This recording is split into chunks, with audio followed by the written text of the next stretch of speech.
going to go ahead and get started. First of all, welcome everyone to this June board meeting. I appreciate all the participation here and online as well. We have a lot to cover today, so we're going to launch right in with the approval of the agenda. Is there a motion for approval of the agenda? All in favor? Aye. Any opposed? The next item is approval of the minutes. Is there a motion for approval? Motion made. Second? Second. All in favor? Aye. Any opposed? Okay. And next, we will move into the president's report.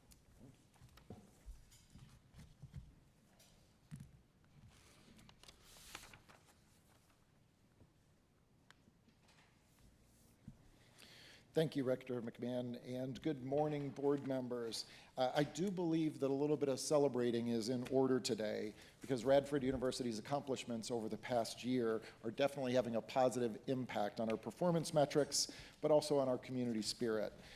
But I do want to put this in context in a couple different ways. First of all, and most importantly, we are here to educate and graduate students. And almost 1,700 students graduated between December and the spring ceremonies at Radford University. That occurred because of wonderful, caring faculty and staff and fellow students to help all those students cross that line. That's why we're here, so that is worth celebrating. I'd also like to indicate that for our university to perform, we have a board of visitors, and you all have been very supportive of us as an institution as we've made changes and taken calculated risks on how we can improve this institution. So thank you for your support. And I do want to recognize that Deb, Bob, Georgianne, Jay, you represent 32 years of experience on this board. That is an amazing amount of service for us from your time. So thank you for providing us that opportunity to educate and graduate these students. You've had a remarkable role serving on this board, so thank you. Kurt, 2 years of service. Right? It's been fabulous. Many wanted you to stay 3 or 4 or longer, but I know that it's a heavy lift being a faculty member and serving on our board. So thank you very much. And Troy Stallard, it's been 1 year to be a student and serve on this board. That is really, really hard. Thank you so much, all of you, for your roles. Really appreciate your working with us. Obviously, stability in the provost's office is essential for making institutional progress. And I am delighted to report that our provost will have lasted longer than a year. I think it is officially June 12th is when she started. But there's a need for 2-week notice if you're not going to be here anymore.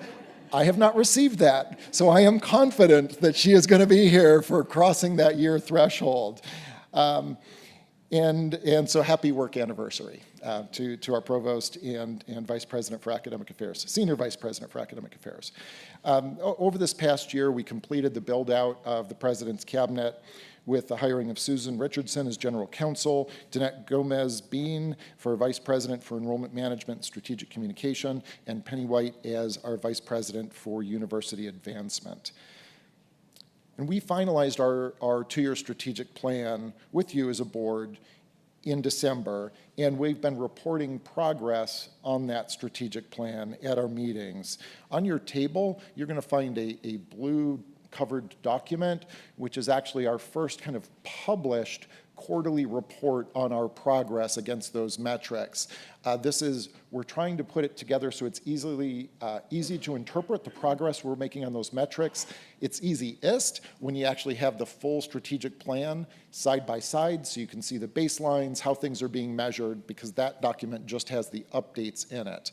As a board, as you're looking through that, if there's ways that we can make those reports easier for you to interpret, let us know. This is our first effort, and please let us know how we can improve on that for you.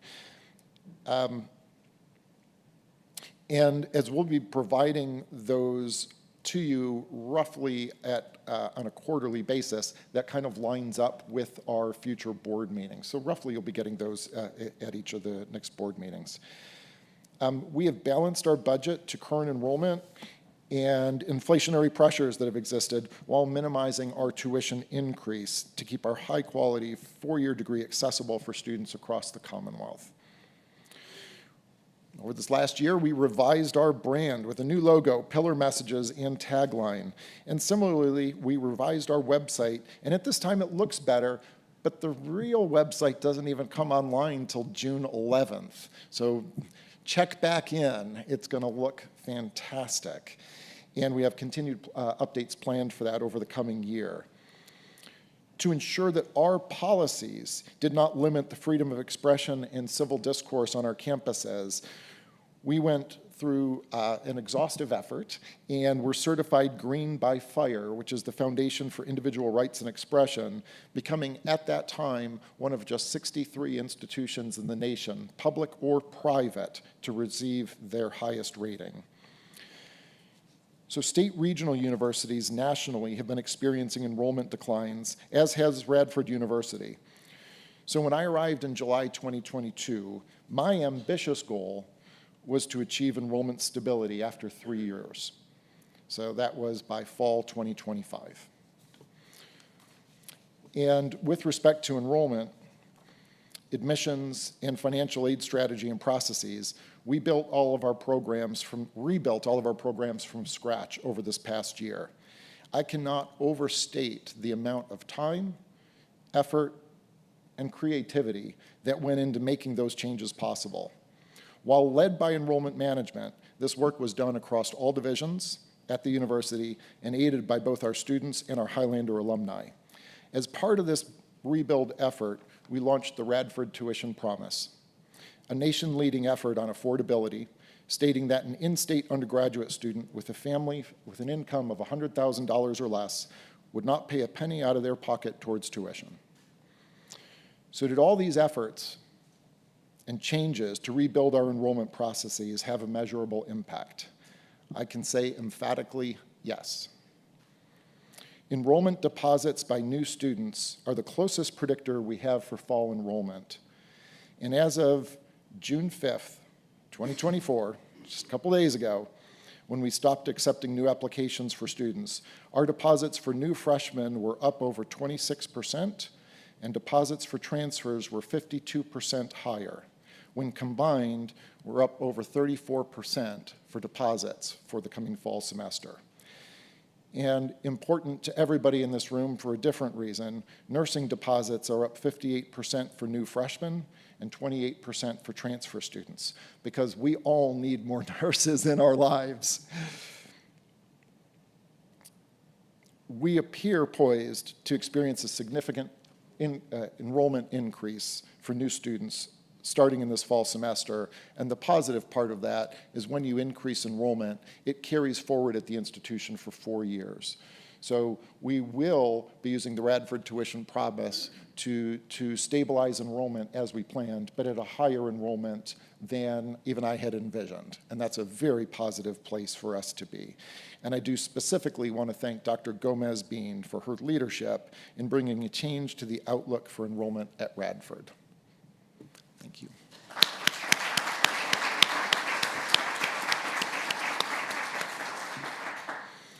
As I stated at the last meeting, Radford University offers high quality, highly engaged degrees with excellent outcomes for its graduates at a price that is affordable. As we help prospective students and their parents understand the value proposition at Radford, it appears to be making a difference in their choice of where to go to university. So for those of you that this is your last board meeting, please be assured that as you're leaving, we are in a good place and enjoy the difference that you have helped make at this institution. So looking ahead, we are finalizing the approach to take for developing our 2026 to 2031 strategic plan. I've named the co-chairs for the planning committee, who are Dr. Angela Joyner, who you all know, Vice President for Economic Development and Corporate Education, along with Dr. Sharon Roger Hepburn, who is professor and our chair of our Department of History and a well-respected faculty member at Radford University.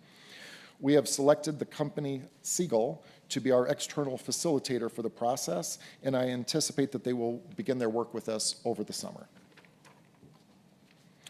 We're continuing to plan for our new facility in Roanoke, which will house our RUC programs, and we're working closely with Carilion Clinic in planning the location for that facility. At our Board of Visitors meeting this March, held in Roanoke, you learned about the pressing need for the facility, the programs that will be housed in it, and the opportunities to expand our educational clinical outreach into the greater Roanoke area. In many ways, the university has been planning for this new facility ever since the merger with Jefferson College. I would appreciate learning from the board if there are any other questions you have as we continue to develop our proposal for planning funds to the state. And as I conclude my report, I will come back and directly ask you that question to elucidate feedback about that new facility. The Artist Center for Adaptive Innovation and Creativity will open this August as we welcome our new and returning Highlanders, as well as the community in our region. It is full of interactive learning environments that will purposefully drive people from different disciplines together to think in new ways. And we'll be celebrating the successful completion of the Together campaign in this new facility. We're also going to be ribbon cutting that new facility. We have a lot of exciting activities being built around the Artist Center. As we complete our Together campaign, which we will be celebrating in October, remember it's the largest fundraising campaign in the institution's history. That will be a night to remember, and we'll celebrate with all the donors that have made a difference to us in supporting our students. The Hub, RU's Economic Development Enterprise, will be launching several new initiatives this fall semester. These include the development of co-working space, establishing a regional testing center, and having a student-focused gig hub program for paid, short-term, real-world projects that assist businesses and nonprofits throughout our region. And this coming legislative session in spring 2025 will include a very special milestone, that being Radford University's 25th Advocacy Day. Our Advocacy Day program is the longest running one in the entire Commonwealth, and we will try to make it especially memorable this year. This is a great segue to an overview of the government relations and advocacy work, which I'd like to thank Lisa Gadati for putting together for me. For the 2024-2026 biennial budget, it was passed by the General Assembly during the 2024 special session last month. It includes, for Radford, $3.5 million in additional operating support each of the next 2 years, $1 million next fiscal year, and $800,000 the following fiscal year in additional support for student financial aid, and $9 million over the biennium for maintenance reserve, which allows us to continue repairs and maintaining our facilities. And we were pleased to host United States Senator Mark Warner and members of his staff, together with members of our local delegation, which included Senator Travis Hackworth, Delegate Chris Obenchain, local government and economic development officials, and business and community leaders at the Highlander at the end of April for an economic development lunch. And later this month, the university will be hosting the Attorney General, General Assembly members, cabinet secretaries, local government officials, judges, and Commonwealth attorneys, and other notable guests for Virginia's Boys State program. So feel free to come by and kind of mix and mingle with some of our state's leaders. Staff for the Joint Legislative Audit and Review Commission, commonly called JLARC, visited campus in late April for a site visit as part of 2 higher education studies that are currently underway. In addition to the JLARC higher education studies, there are several other legislative committees and commissions meeting this summer and fall, including House and Senate select committees established to review campus safety and free speech policies and responses to campus protests at Virginia's public institutions. and a joint subcommittee on higher education funding policies that will convene at the end of the year to review higher education funding and provide recommendations and develop a plan for phased implementation of recommendations. The Council of Presidents continues to meet quarterly with the Governor, Governor Youngkin, to discuss higher education priorities and other matters of mutual interest.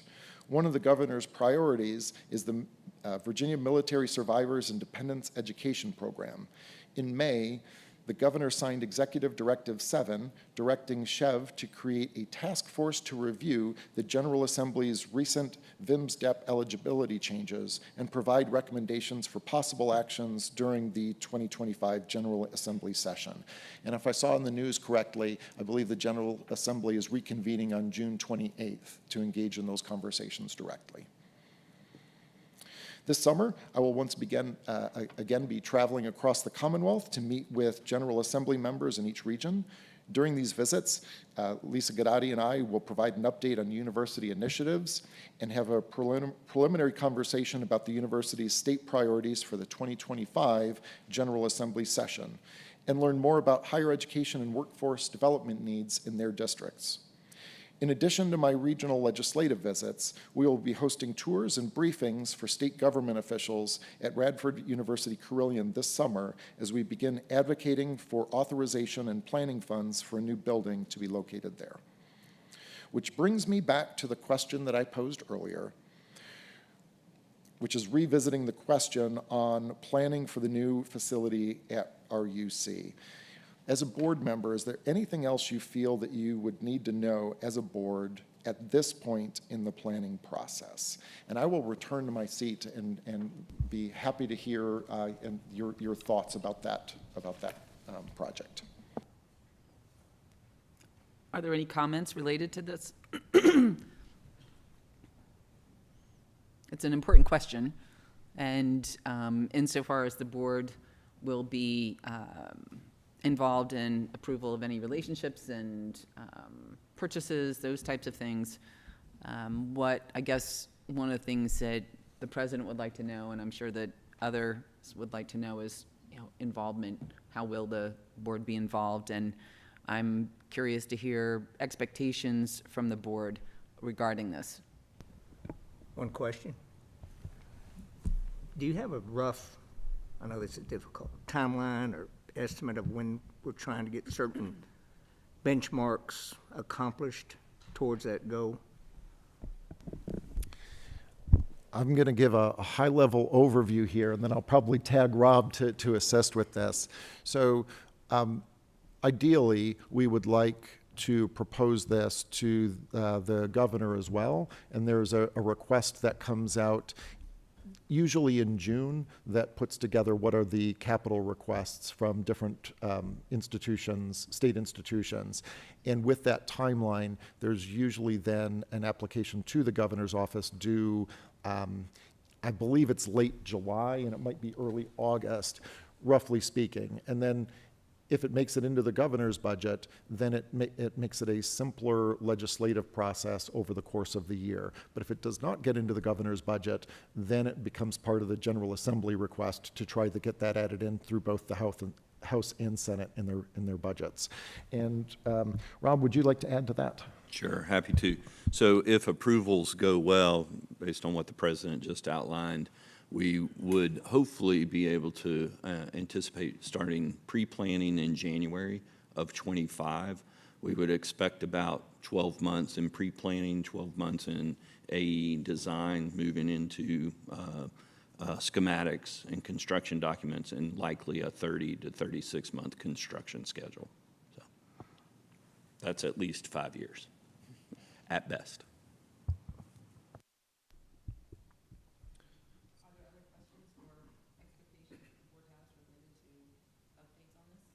Madam Director, real quick, could you talk at a high level or two what that request looks like to the governor in terms of different elements or components of the plan that get highlighted as part of that process? Just in terms of clarification, are you asking about the rationale for the project? Yes. So at a high level, we when we merged with Jefferson College, the institution signed a lease with Carilion Clinic, where our programs are currently housed, which was a 10-year lease, and there's about a 5-year timeline left on that lease. And as I tell people, Carilion Clinic is not going to kick us to the curb, but the intent is that they are a functioning hospital. They serve the public through being a hospital, and they have a need to have that space back to actually house beds and I'll say more directly patient care related needs. So for one, this is an appropriate transition out of their space to allow them to function in the patient service as they proposed. The other part of this is, as an educational program, while we have many programs that are in that area, the space is a hospital, and it's not ideal for some of our laboratory related, in particular, exercises and clinical spaces, where we could add even more value to our students as graduates by being in space designed around their learning needs. The third part of this is we are limited in growth in some programs like occupational therapy, where there is insufficient space to grow, and so we don't accept more students. Almost all the allied health and nursing programs, not just in the Commonwealth, but nationally, are in demand for a greater number of students, and we need to plan what the actual demand is there, be able to then recruit the number of students that are available in the region to support the healthcare needs that are here. So right now, we are primarily capped by the space that we are in, and what we should be capped by is the demand, and we want to shape that building accordingly. So it's those three things together that I'm going to say drive the more of the urgency around the need for this project. And overall, I would say that there's, from my perspective, it's really important to tie back education to economic development, right? And so for our area and the Commonwealth as a whole, when we are graduating insufficient number of individuals that work in the health force, that limits the number of businesses, that limits their growth or whether they relocate. So as we are better able to provide a larger workforce, it makes it easier for companies to relocate and grow in an area as well. Sure.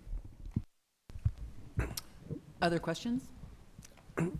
Not so much a question, but in terms of what I would like to know, it would be helpful to understand in 10 years, what does all our investment support? Because given that there's challenges that are being faced right now, you've got other institutions, you've got private industry, all trying to respond. Given this 5-year timeline, just to get anything going, we might be late to the game by the time, the construction is completed. So if that can be as part of the discussion, what in 10 years, what it looks like, that way we know the return on investment. It's at least 5 years. I think that's a great point. It allows us to provide some vision behind it, what it'll look like, not just in 5 years when it's constructed, but when it's fully running and how it supports the area. That's a great point. I'll definitely add that. Thank you. Go ahead, Jay.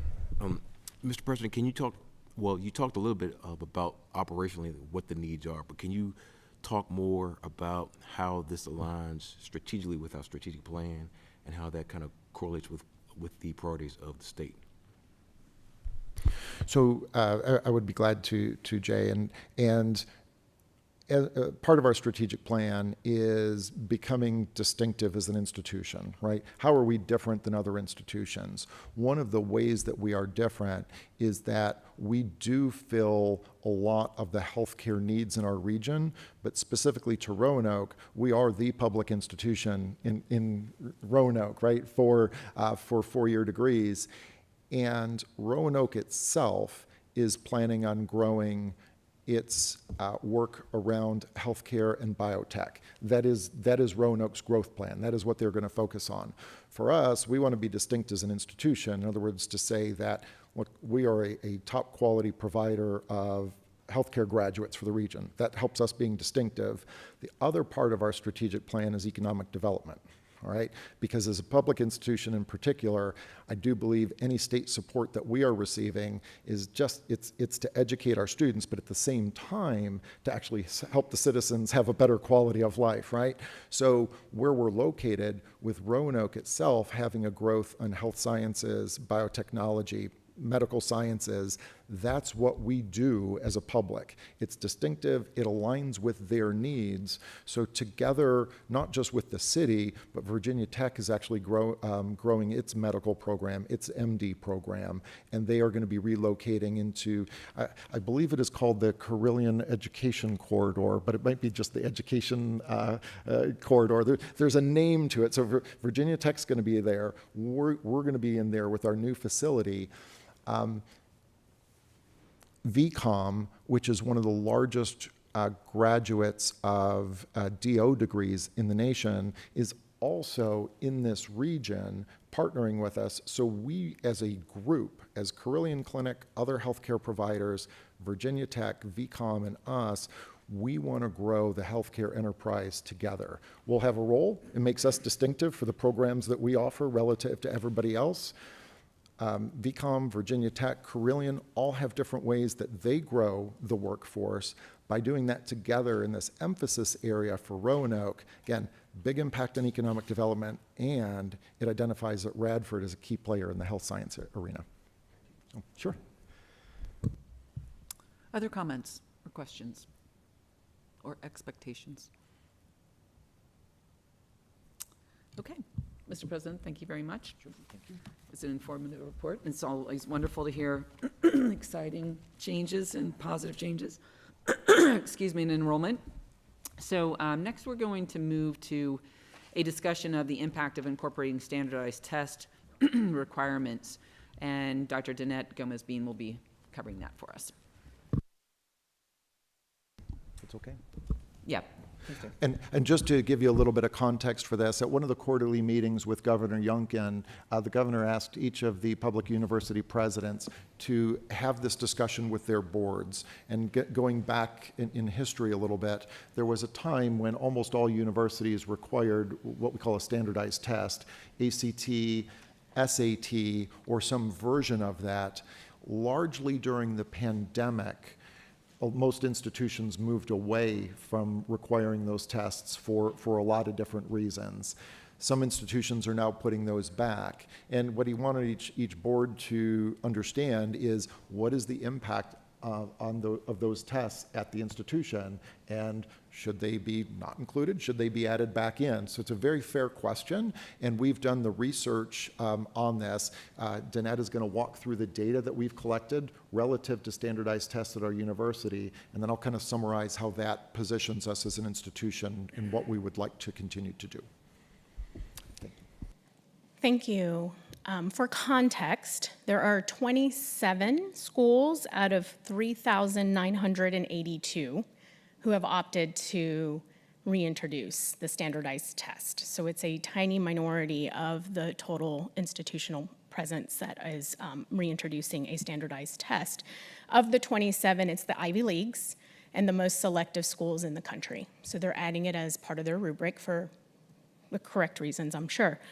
I want to also remind folks, as contextual, is that Radford is a school that claims in its mission to be accessible to the region and beyond to provide high-quality education.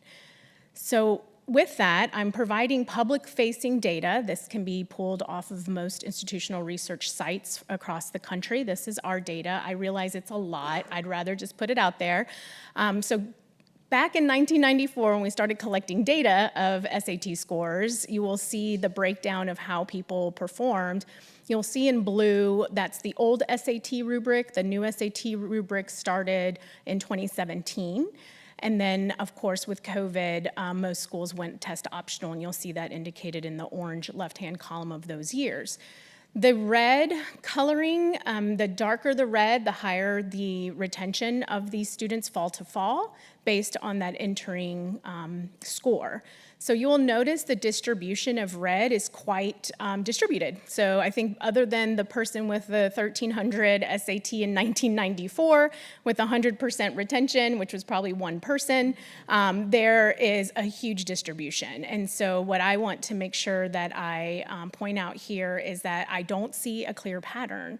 And what that tells me is that an SAT score or a standardized test score is not indicative of one size fits all, that if somebody got a particular score that they're going to be retained at a certain level than their neighbor who had that exact same score. What I would like to share with everybody is the data from GPA, which research shows continues to be the highest and most reliable indicator of how students perform in higher education. And the reason of that being is that it's contextualized to the high school. It takes all 4 years of the school experience, all the tests, all the quizzes, all the exams, all the papers, and all the teacher recommendations into that GPA. And you will see a very clear pattern emerge once a student receives that 3.3 GPA or higher. You'll see to the right of the blue line, and those are folks that had a 3.4 or higher, are retained much higher than those who have below, which is the exact data we used in August when we determined our direct admission criteria. And we were seeing that most everybody to the right side of the line is retained above a 60% level, which in my opinion is an indicator of, hey, we can do this, we can keep this student. So again, I wanted to make sure you had that. Here is a scatter plot that shows who came into our funnel as a student and enrolled. And it has on the X axis, it has the GPA, and the Y axis, it has the SAT. Did I say that right? X and Y. And so you'll notice I've mentioned over and over again Radford's sweet spot. And our sweet spot is the 3.0 and above. And that group right there is typically a very, very, very high achieving group at Radford. What I like to point out here is this student down here has a 2.85 and a 600 SAT, and it sounds like, man, how did we admit this student to come to Radford? But there must have been other things in this person's portfolio that they brought to the table.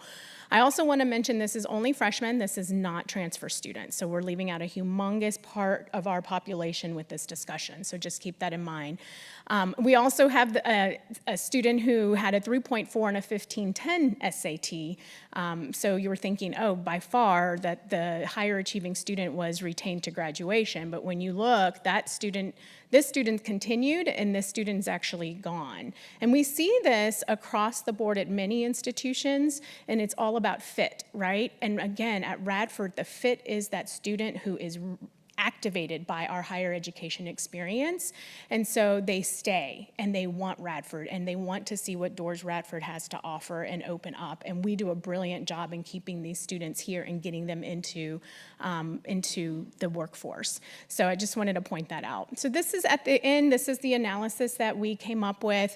When we did two analysis, we did the longer one back to 1994 and we did kind of a 10-year analysis. The one back to 1994 showed a little more significance than the one of the last 10 years. At the end of the day, it was minuscule. And that, again, the GPA is the highest indicator for success and retention and graduation rates at Radford University. So you're welcome to ask questions, and if the president has anything to add. I would just like to follow up in a couple of ways. So the statistics of this, done a couple of different ways, indicate that the SAT and ACT do not add value here in predicting if a student is going to be successful. Okay? They just don't add value.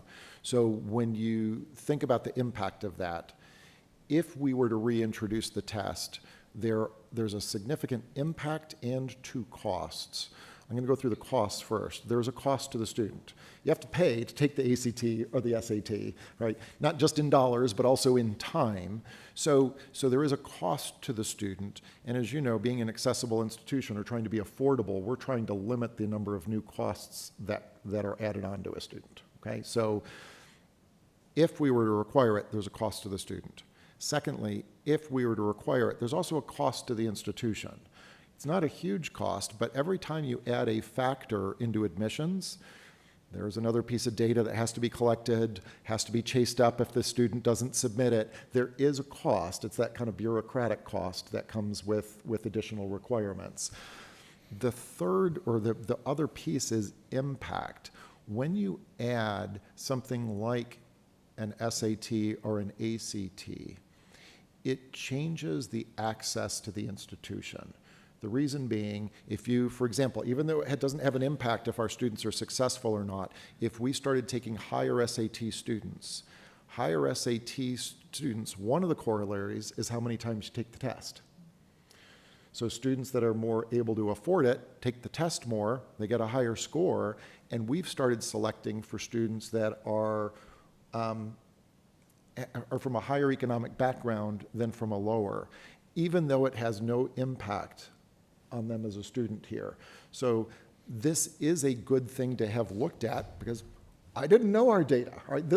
I'm glad we got asked to look at it, but from where we are as an institution, from where we are trying to be a highly accessible institution and support the students that we receive to be successful, it doesn't fit with who we are or the costs that would be associated with it. So again, I'm glad to have looked at this, but in working with our enrollment management and our cabinet, it doesn't seem to make sense to us to add this back into our practices. But again, that is our planning, but obviously feedback would be welcome from the board.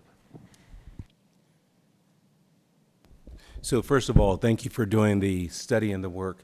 I think the major impact that I take away from this, after you went through it, is that it allows us to get to the heart of things, which is measures of success without lowering the bar, right? So at the end of the day, I think that's what we're looking for, right? How can we take a look at measures of success or predictors of success, which you've done, without lowering the bar, without lowering our standards for the university, and we've done that. So thank you for that.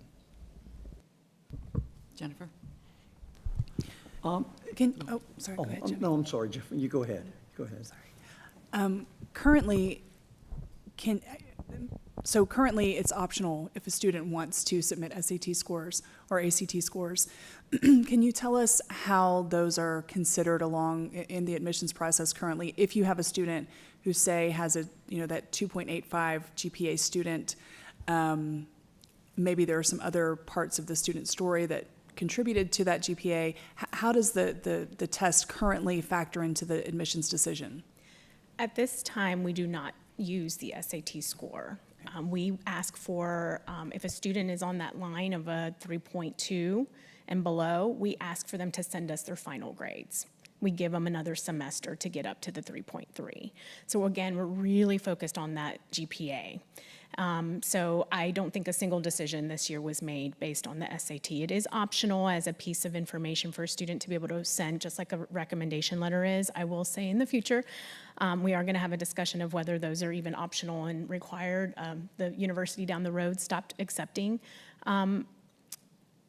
recommendation letters 3 years ago. They don't even allow them into the process at all. And so again, we're using research to make these decisions, and the more variables you add, the more justification you need to have that variable as part of your decision making. That's what the Supreme Court decisions over the last several years have trained us and taught us to do, is to be very hard-lined about our metrics. So again, I've taught my team that it's GPA. GPA is, we look at the rigor of their curriculum. Did they take AP? Did they take dual enrollment? Did they take Algebra 2 and pass it with the C or better? That's what we're looking for in the transcripts to move forward. And that's where we have discretion. It's all on this high school transcripts. So right now, the SAT score is not being used. And the fact that it's even optional may even be a barrier. But again, most students who have it, they send it if they're happy with their score. All of the institutions in Virginia that have it as optional, those VPs of enrollment say the same thing. It's very, very rare. At the highly selectives, they may need additional criteria, and again, they have to justify that metrics to say why and when they would use and activate those additional criteria, and they have to obviously let that be known to applicants. But at Radford University, we're using transcripts. Just briefly, I would probably venture to say that there are very few students that are applying here that actually take the ACT or the SAT. Is that correct? So because it's optional, 100% of them may have taken it and only 10% sent us the score. So we don't actually know, but I'll say it's about 20% of our applicant pool. Well, and those that would not present the score probably, it's fair to say, probably did not do too well, and they didn't want any of that considered. It doesn't mean that we don't get great students. So I would, if we haven't been requiring that and taking that up to this point, I don't think that's put our university at a disadvantage in any way at all. And next, honestly, I don't know, has there been that much change in the SATs over the years, the ACT over the years? I really don't know whether the changes have been that drastic or that insufficient, whether the test scores over the years are comparable to what you would expect to see today because the testing is pretty much the same, or has it changed much? That's a great question. So they did do a big overhaul in 2017, and that's when they adjusted not only the content, but the scoring mechanism. So there has been an update, but it's been one in 30 plus years.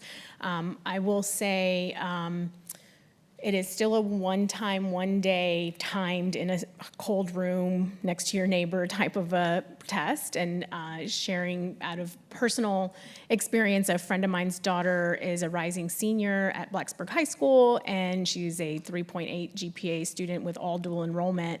And she was so nervous to take that test that she just was beside herself with anxiety. And she called me and said, "Do I need to take this test?" And I said, "You do not need to take this test, but you already signed up for it, you paid for it.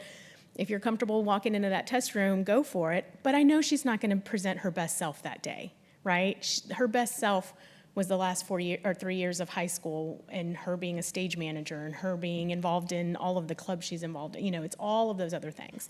So I don't know about the methodology of the SAT and how much it's changed, but I can tell you as a human being, to walk into a space and take a 4-hour test is not indicative of how well you're going to do for a college degree, in my opinion. Just a reminder of other Virginia state schools like Radford that also adopted the information on the SAT. Did you remember who that is? Everybody. Everybody. Yeah, there's not a single school in Virginia that requires it. How many, have any re-implemented? Not to my knowledge. The ones, you can Google it, there's only 27. So Brown, all of the Ivy Leagues, Georgia Tech, a couple of others, Purdue. So again, it's highly selective, but I don't think anybody in Virginia has reintroduced it. Not yet, but this is why we're having the discussion. It may be that for some institutions, it is a helpful factor, and if it helps shape who's going to be successful and who isn't, then that makes perfect sense why you would use it. But I think everybody's doing that right now, and I don't know what their results are going to find. Yeah. Are there other questions? I just have a very, out of curiosity, we've talked about the growth in non-traditional students. And I just wonder, what do we see for non-traditional students? Do we have any data on how they do compared to a GPA, for instance, that may be years old? What are the indicators of success? I do not have data, and again, this year will be a unique year since we're doubling that population of over 25 to track kind of the credentials they had when they entered. I can tell you, and I laugh because I looked at this transcript, but we had a student who had a 2-year degree from a school in the Southwest from 1984, and so they're 3.2 GPA from such and such community college, and they're applying to Radford this year as a transfer student, right? And so it's going to be really hard to say that whether those credentials have a direct correlation to how they do here. They're 30 years, 40, I don't know, do the math, 40 years older now. And so I would think that had a lot to do with their maturity. I mean, think of everybody in this room when you were 18 versus when you were 40 and how you would perform in a college class. I will say that, and I'm sure faculty can attest to this, when you have non-traditionally aged students in your classroom, it brings a richness and a depth to it that you just cannot get from any SAT score or credential that they're bringing. Any other questions? Well, this was really helpful, and I really appreciate you spending the time putting this presentation together. I think that, you know, it's an issue that we'll probably have to grapple with again based on what the requirements of the state might become. So thank you very much for that thorough presentation. Okay, next we're going to move on to the committee reports. And just as a reminder, while you're reporting out, just make sure you activate your microphone. First, we have the Academic Excellence and Student Success Committee with Jeannie Armentrout. Thank you, Madam Rector. The Academic Affairs, Academic Excellence and Success Committee met yesterday, and I will tell you that there's just a lot of positive momentum and energy from that committee and the work from Academic Affairs. The Academic Affairs team continues to meet a significant number of the goals that were put forth at the beginning of the year in the two-year strategic plan, and that, of course, detailed update is at your place. We heard a summary of many of the end of the year awards and celebrations for both students and faculty excellence. Our programs continue to get praised and accredited, with our new athletic training program recently earning 5-year initial accreditation, and the Commonwealth's Advisory Board of Teacher Education and Licensure approving all of our education programs. We are implementing a curriculum life cycle program to look closely at all of our academic programs to make sure that we are meeting students' needs, teaching efficiently, and growing appropriately. You can expect to see a series of program closures, some of which we'll talk about today, and some new programs coming to the board over the next couple of years, which reflect robust program renewals. As we have seen in multiple committees, enrollment and retention are stronger than they have been in many years. We have trended graduation rates, and though those have trended down for the past few years, they leveled out this year, and we expect to see an increase as retention rates rise. A very important component is transfer enrollment, and it is particularly strong this year. And that is all reflected in the work that was done because of the Tartan Transfer Initiative, which should be finalized with up to 10 regional community colleges before the fall semester. We heard from the provost, who is filling out her team and has named Dr. Donna Weaver McCloskey as Dean of the Davis College of Business and Economics.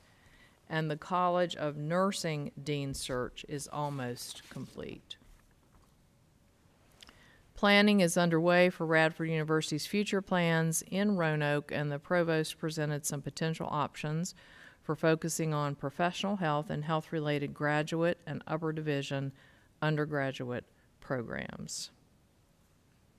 We also heard a report from Faculty Senate, their accomplishments for the year, and we thank Dr. Kirk Gingrich for his service to the board. 2 faculty are being given emeritus status. And we bring to the board 4 sets of motions that we recommend for approval and can be voted on in a block unless there are objections, and these are on page 14 of your materials. Would you like me to read each one? I don't think that we need to read each one. We heard about each of these yesterday in committee. And we can go ahead and vote on them. You can go ahead and complete your report, and then we'll vote on those if there are any questions. That is. Are there any questions for Jeannie related to her report or any of the approval or the resolutions? If not, we'll go ahead. Is there a motion to approve the resolutions as presented? So moved. A second? Second. All in favor? Aye. Aye. Any opposed? Okay, great. Thank you, Madam Chair. Okay, next we'll move on to the Business Affairs and Audit Committee with Tyler Lester. Thank you, Madam Rector. We have some very exciting news to come out of the Business Affairs and Audit Committee, so I will speed through some of the informational reports as they were detailed in committee yesterday, and all the supporting details are in your board packet. The Auditor of Public Accounts presented the results of the university's fiscal year 2023 financial statement audit, for which the university will receive an unmodified opinion. The university auditor presented the following items: an oral report related to the quarterly review of the university discretionary fund, as well as 3 audit reports related to minors on campus, IT audit of user computing, and IT audit of account management for the Truist cloud-hosted applications, as well as a follow-up status report. Dr. Hoover presented a capital update, and as well as an informational technology services update. These projects include Artist Center, Tyler, Norwood, Muse, Dalton Hall, the CoGen project, as well as the Run Up Campus project, which you heard some detail in the President's report this morning. A copy of these updates, as well as information technology services updates on current projects, was provided in the board materials. Rob also presented an update on the positive progress toward the division's 2-year goals, and a financial update for fiscal year 2024, the review of the 2025 legislative actions, and anticipated fiscal year 2025 budget overview, which brings us to some action items, Madam Rector, and if I could, just to underscore my excitement for one of these in particular. As a result of strategic and conservative budgeting on part of the university, combined with generous increases in state support from the governor and the General Assembly, the committee is pleased to recommend a tuition rebate equal to the amount of the 1.5% tuition increase that was initially approved at our Board of Visitors meeting in March. And that translates to a net zero increase in tuition for Radford students and families this year, which is substantial. Yes. Finally, as I said in committee yesterday, I think we are the only institution so far to consider this kind of action. I won't state that unequivocally, but regardless of that fact, I do know that Radford led the way out of the gate back in March by the committee and this board's commitment to revisiting this once the state budget was finalized. And thanks to the hard work of Rob and his team and Danette and everybody as part of the enterprise, we are here today, and the committee is pleased to make that recommendation. This warrants a vote at this point. I'd like to hear a motion to approve the resolution. Second? All in favor? Aye. Any opposed? This is really tremendous, and I really appreciate all the work that you all have done and the conversations that have been held across the board related to this. And I do, too, agree that it's the nature of this board to do the right thing by the student. And this is an example of exactly that, and the fact that we have a net zero increase in tuition through the rebate that will be provided to the students is really a testament to that commitment to the students. So thank you very much again for the work, and well done. Well done. And then, Madam Rector, our second action item is a recommendation for approval of the resolution approving administrative and professional faculty handbook revisions, which again were detailed in committee yesterday. And we'll go ahead and vote on that. Is there an approval of the recommendation by the committee? Second? Second. All in favor? Aye. Any opposed?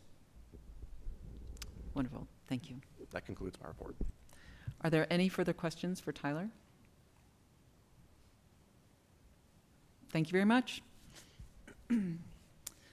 Next, we'll move on to enrollment management and brand equity, which will have some exciting news for us. Jennifer?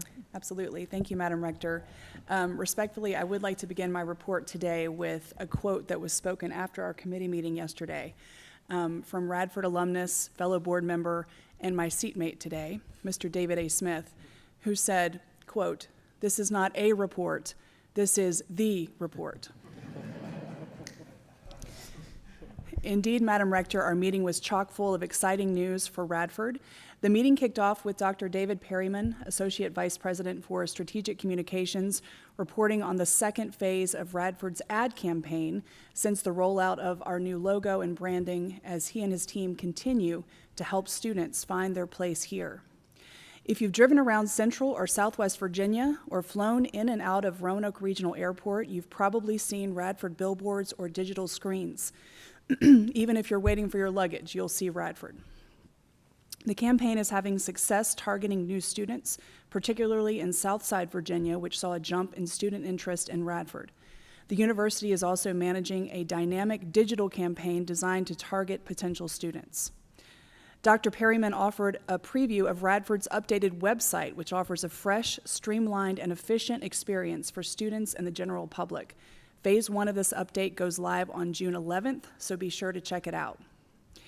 Next, Vice President for Enrollment Management and Strategic Communications, Dr. Danette Gomez-Bean, gave us a tremendous update on university enrollment efforts and the latest numbers of freshmen and transfer deposits. This week closes the university's recruitment cycle for the year, during which time more than 1,000 additional prospective students and their families have visited campus, resulting in a 60% increase in campus visits over last year. And Madam Rector, I just want to note, if I do pause during the remainder of my report, it's because applause is probably warranted.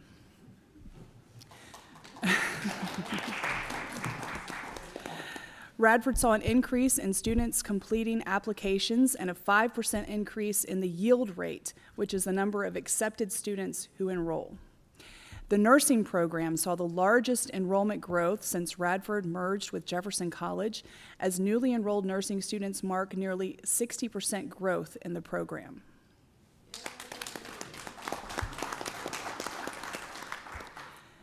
And finally, as the result of goal setting and hard work, I'm thrilled to report that the number of new transfer students attending Radford University in the fall is up by a whopping 52%.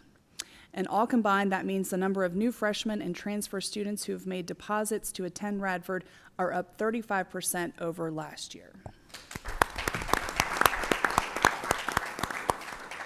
This is indeed all terrific news. I want to join the President in commending Vice President Gomez-Bean and her team for all of the hard work that went into improving these numbers and in many cases exceeding the goals approved by the board. Many new students are taking advantage of the exciting new Radford Tuition Promise, which ensures free, I repeat, free tuition for Virginia residents with an adjusted gross income of under $100,000. This program has renewed conversations about Radford's excellence and commitment to the community and to the Commonwealth. Radford's leadership in this area has also inspired other institutions across Virginia to institute similar programs. And Madam Rector, that concludes my report. Very exciting report indeed.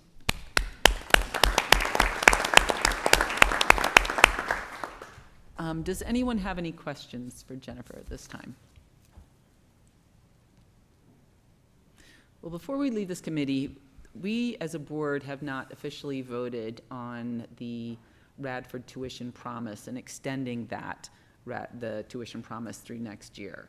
And I believe there's resounding support for that, and I wanted to make sure that that's clearly acknowledged and supported by the Board of Visitors. So we've created a resolution, and I was going to have Jay read that just for clarity to make sure that everyone is comfortable, and then we'll vote on it. Now therefore be it resolved, the Radford University Board of Visitors endorses the Radford Tuition Promise and supports this effort to further expand the educational opportunities for students in the Commonwealth of Virginia who meet the criteria. The Board of Visitors approves the continuation of the Radford Tuition Promise for 2024-25 and will review the financial impact on families and the university through periodic updates by university leadership. The Radford University Board of Visitors remains committed to affordability as a top priority for all students. Is there a motion to approve? Motion made. Second? All in favor? Aye. Aye. Any opposed? Wonderful. Thank you, Jennifer, very much. Next, we'll move to the External Engagement Committee. Please. Thank you, Madam Rector. We'll start with an update on the economic development and corporate education. As the 2023-24 fiscal year and academic closes out, the economic development and corporate education has much to celebrate. Dr. Joyner shared highlights that the team experienced over the year.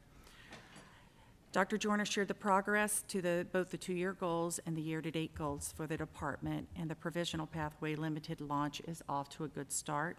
The program now has 13 provisionally licensed educators enrolled, and the final course development will be completed late summer. From an economic development standpoint, the Go Virginia grant was approved by the state board last week, and that's developing the IT cybersecurity pipeline to advance cluster growth, as well as the Verge Biotech Go Virginia grant. That grant was also approved for funding this week. Big congratulations to Dr. Joyner and her team. The team has made amazing progress. I know we're all super excited about what's happening in terms of partnership with Radford and the surrounding Southwest Virginia. They've got an amphitheater work group, downtown revitalization. I know we've all been waiting on that for so long, and just very, very excited. Outdoor recreation and tourism activities, a project around the Foundry, and internships, faculty, collaborations, and partnership. Particular call out to the Gig Hub idea. I think that's really going to advance how we partner with the community, as well as giving our students opportunities to work short-term projects. Moving on to university advancement, Ms. Penny Whitehelms presented to us. First and foremost, I know what is on everyone's mind is the Together campaign, and while we couldn't report out on that yesterday, I think that's been the real strategy and the big focus, and we're hoping at the end of this next few weeks we'll be able to present some very good news that will warrant some applause as well. Congratulations to the team for such hard work on that. As far as the strategy of highlighting alumni stories that demonstrate areas of distinction, the great example was the Oral History Project, and not just talking about all the alumni that participated, but it drove over 10,000 unique page hits to the website. The strategy of cultivating long-term meaningful relationships, the College of Education, the pancake breakfast, utilizing our alumni for commencement, private events by our alumni regionally, and the senior block party, just connecting how important it is that we tie alumni to students, to faculty, and to the community to really drive success. And Penny gave great examples of how to do that. Lastly, the data-driven annual fundraising goals. So I did mention the Together campaign, and we'll have output on that very soon publicly, and they've really worked very hard on the celebration of this campaign. Tremendous amount of work has gone into that. During that time, 174 scholarships have been created. We are also now, David Smith, going to be working on the athletic feasibility study. Has been started for the next potential campaign, and very excited that our alumni board is really setting the benchmark. They have established an executive scholarship, and they have 100% participation from a 33-member board. And again, just a thanks to Phoebe, our student who came out, Phoebe Walker, who talked about what scholarships have meant to her in particular, being able to continue her education, especially highlighting that education will continue here at Radford. And our faculty member, Liz Alateri, the Inclusive Education Scholarship, and what a great example of how all this connects and all the hard work that our advancement team and our alumni team is bringing us towards our strategic goals. Thank you. Thank you for your report. Are there any questions for Lisa? It is very exciting news to hear that you're encouraged by the Together campaign, and also it's always wonderful to hear from our students. It's amazing. They're very impressive and so well-spoken, and really it's very satisfying knowing that we're able to provide scholarships for kids like that might otherwise not be able to come to Radford. So thank you very much. Okay, we're going to move to the Student Affairs and Athletics Committee with David Smith. Thank you, Madam Rector. It's clear I've got to keep my good material to myself and just bring to you a report today versus the report, but we will stumble through it, right? In the area of athletics, the athletics report always starts off by championing the academic success of our student athletes. Spring semester was highlighted by an overall GPA of 3.48 and then 88% of all student athletes earning a 3.0 or higher. I'll applaud that.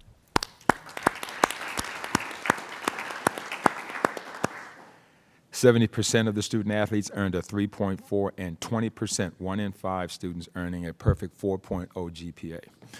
The student athlete experience is changing ever so much. Athletics has signed a partnership deal with Student Athlete NIL to act as a third-party collective for NIL deals. The newly formed Tartan Town Collective will support all Radford student athletes by providing partnership deals that will compensate athletes for their name, image, and likeness. Radford Athletics now provides several opportunities that our student athletes can take advantage in the space of NIL, including the Tartan Town Collective, co-branded merchandise deals, Highlander Exchange Program, and the continued NIL education. The NCAA college landscape is also forever changing as athletics discussed the House versus the NCAA lawsuit settlement that has been targeted at $2.8 billion that is still waiting final court approval. Now, this settlement will cause a reduction of about half of our NCAA distribution each year for the next 10 years. Final numbers are still to be determined. However, we are incredibly grateful to say that this can largely be offset by our increase in overall enrollment, and so that is to be applauded as well. So thankfully. In the area of competitive excellence, spring sports were highlighted by the women's outdoor track and field program finishing 3rd overall, and Chloe Wellings winning the 5,000 meter and the 10,000 meter. Men's golf entered the Big South Championship as a #1 seed, but ended up losing in the semifinals of a match play event. Bryce Corbett was named to the Big South All-Championship team and First Team All-Conference, while head coach Mike Grant was named Big South Coach of the Year. In the area of resource development, an update on all external revenue streams, including sponsorship revenue of $437,800 and $844,027 as of 4/30/24 in the full year 24 fund drive. This spring's highlight was the annual Red White Gala that had a record number of attendees and revenue, which also recognized the naming of the soccer field at Cup Stadium to the Tom Lillard Soccer Field at Cup Stadium. That initiative has brought in over $151,000 and counting to name the field after the longtime Radford employee, Tom Lillard.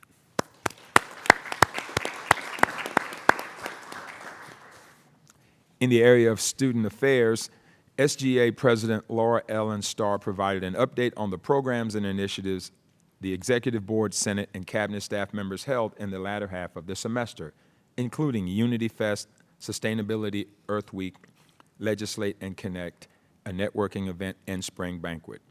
The SGA Senate completed revisions to the SGA Constitution, passed first gen and newsletter resolutions, and began work on legislation related to course syllabi to create the opportunity for students to see the requirements of a particular course prior to or at the time of registration. The intended goal is to help students be more intentional in course selection and ultimately more successful.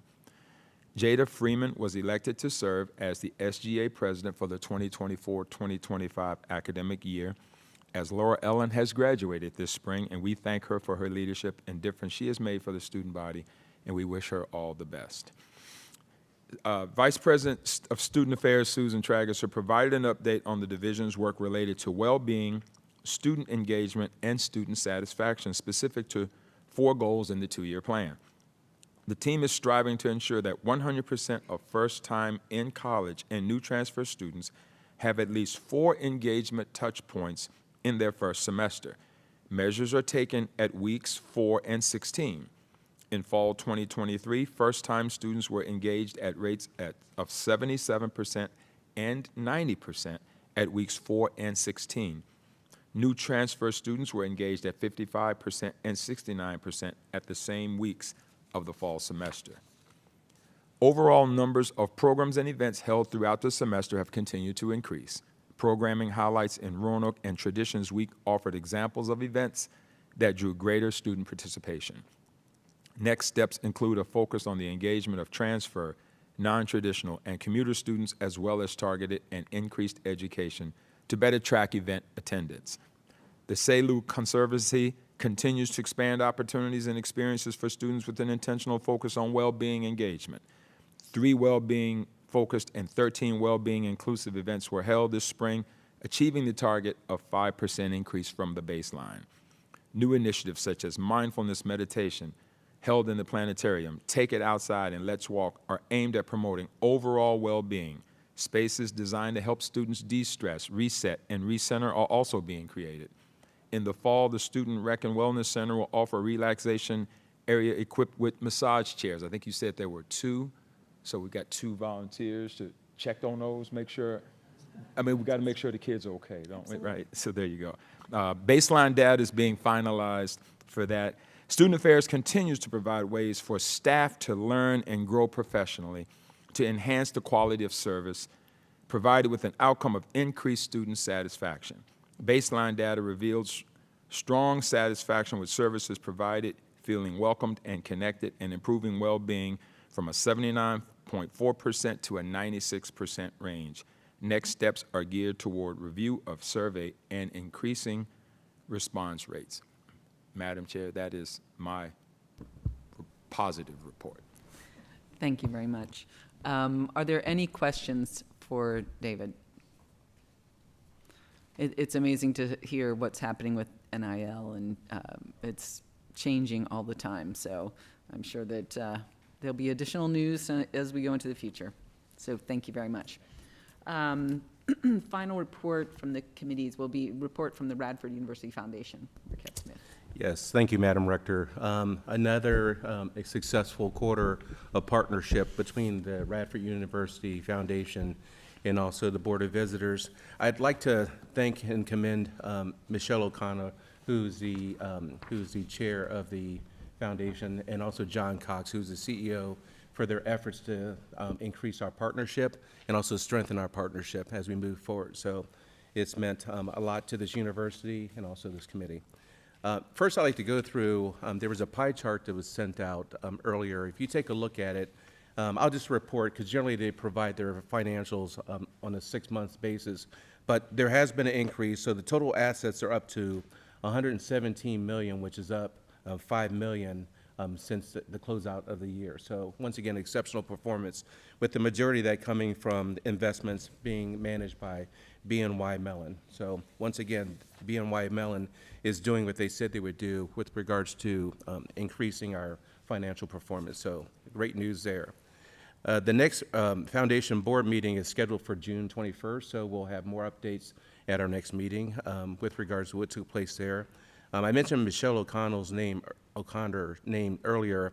She will be finishing up her 2 years as the board chair, and Jay Kinslow is expected to be the next chair. So I want to thank Michelle for all she's done for this university, for the Board of Visitors, and hopefully our paths across before she exits her role. One of the things we were slow to get out of the gate on is with our performance of the hotel, Radford University Hotel. Under John Cox's leadership, we made a strong pivot in terms of getting the right leaders in place and making the right changes, what they call it, fail fast, right? So you can pivot and change performance. And I think we're seeing exactly that. I did arrive to the hotel a little early to just ask the frontline people how things were going. So I actually had conversations with students and said, how's your experience changed here since you've been coming to the Highlander? Everyone's glowing. When you walk through the hotel, you see the partnership. I actually sat down and had conversations with the employees of the hotel who have been there for a while, and they said everyone was walking with their head down. Now everyone's smiling and glad to be there. So once again, exceptional. John and his team replaced the previous manager with a gentleman by the name of Scott Marn. Scott Marn has over 40 years of experience in the hotel industry, and it's clear that he's putting it into action here. So, you know, as the person who works as the liaison, you expect great news to come out, right, and sharing all the positive. But what I thought I'd do is ask the provost, who's had some firsthand experience with her and her team over at the Highlander, because they, too, once upon a time were detractors, but I think that's changed. I would say critics, maybe not detractors. So, you know, we've been working with the hotel because there are a lot of academic events, and we really want it to be there, and we want it to thrive for our faculty, our students. And we bring in guests into the university. We also want it to be the best front door. And in fact, they've opened the doors from the university side of the hotel, which was a major advance for being able to get people over. So they've been working really well with us. The academic affairs leadership team has been over there, and they've been working with us to be able to help, actually, in fact, even do some housing for the summer for some of our transitional faculty, and have been helping with meetings. So there definitely seems to be an upward trend in being able to connect with us and be able to help support the academic endeavors for the university. Great, thank you for that. My final item I have here is the Radford University Council recently approved a property tax rebate of almost 80% of the land property tax for the hotel, for the hotel. The foundation was told they can expect to receive a rebate in the neighborhood of $150,000 in June. So once again, great partnerships with the city, and the rebate will be put to good use. So thank you. Are there any questions? Well, that's good news all around, so thank you very much. I think we'll take like a 10-minute break, bio break really quickly, and then we'll hear from Troy afterwards.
Okay, we're going to get started again, and we're going to start off with the report to the Board of Visitors from our student representative, Troy Stallard.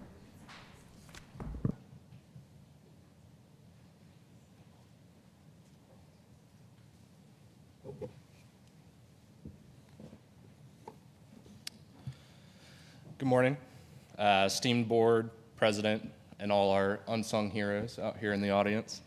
I deeply appreciate your time and support as my term as your student representative draws to an end. I am privileged to present my final report, and additionally, thank you for not making me submit my SAT. That was about 18 years ago. So the picture from this slide is from our Virginia Women's Veteran Appreciation Ceremony, which I mentioned in my previous report, honoring Radford University's faculty, students, and alumni of women veterans, and this didn't make it to publication. Again, it was an honor to serve these remarkable women. The remainder of the spring semester was busy, to say the least, as I found this just to be the status quo here at Radford University.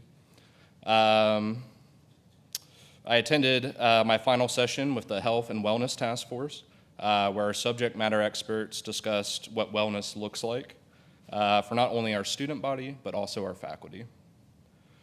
Counseling services have increased over the semester, and discussion of post-COVID consequences from the interruptions in student social structure and the necessary education modality of the time. How do we move a student-facing model from a reactive to proactive model,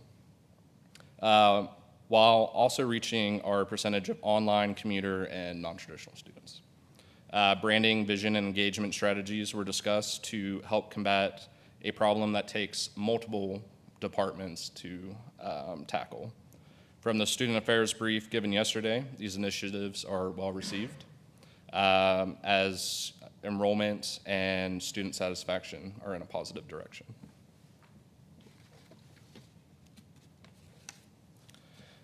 As your student ambassador to the Blue Ridge Partnership for the Health Sciences, I represented Radford University as an integral part in our healthcare ecosystem in Southwest Virginia. We produce many other health science graduate and non-nursing related fields, which we have an awesome nursing program as well, and are employment ready to combat our health science career shortages. You all got a tour of many of these departments during our last session on my home turf here in Roanoke. This duties included podcasts and events, and also helping with our Eagle Rock Science Festival, and helping foster our next generation of health professionals. Finally, the creation of our New River Valley Veteran Leadership Council has proven fruitful as our team represented Radford University through a military resource center and student veterans organization.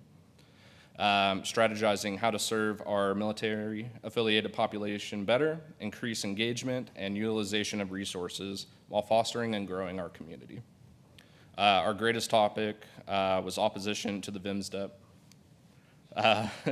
changes that the president talked about earlier that affects our students. Outcry from our organizations across the Commonwealth have reached politicians, and the determination of the outcome was pushed to the next session. On the peer mentor program front, initiatives from the RUC campus pilot program are successful. The model helped our staff transition to the civilian world, where they emerged as student leaders, even expanding beyond our military-affiliated sphere. The focus has been on mental health and well-being, which has aided in our guerrilla tactic of student-led engagement that can only be received from your peers and harness the experience of non-traditional students. As leaders, this has shown their adaptive ability to manage crises, helping their peers that they encounter. Ultimately, these opportunities professional development help set up post-graduation success by providing skills beyond their programmatic curriculum as they enter the workforce. Finally, at least in my undergraduate studies, my time here has come for me to pass the torch. I pass the torch of the initiative to our capable staff, students, and incoming MRC director.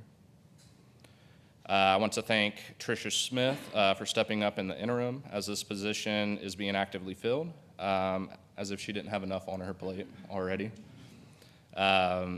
As told yesterday, all these torches in the Blue Ridges must have been seen because we have an increase in military-affiliated enrollments beyond our expectations.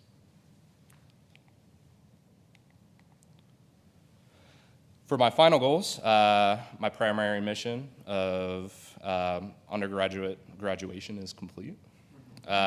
Just step one, right? It's time for medical school.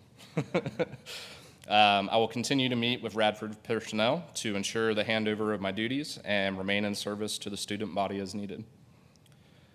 I will continue my veteran outreach, as every veteran who wears that cap and gown symbolizes that no matter where we come from or have been, the ability to attain our dreams is a possibility, and a healthy transition is a reality.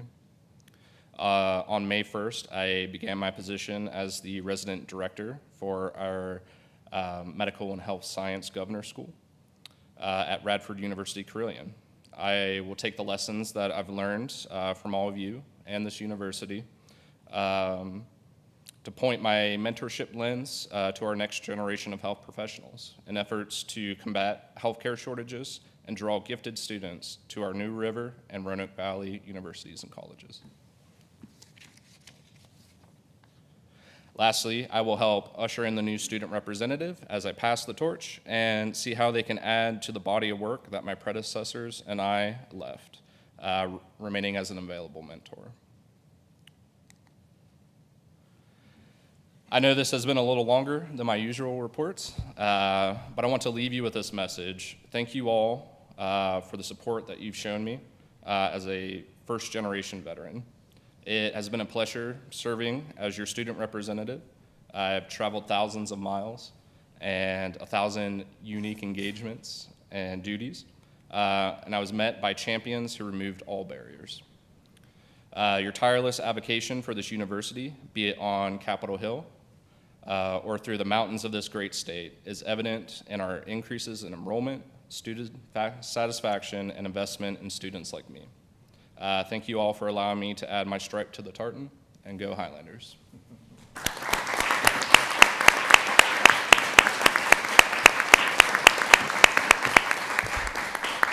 Well, Troy, just to start off, you have been an inspiration for all of us.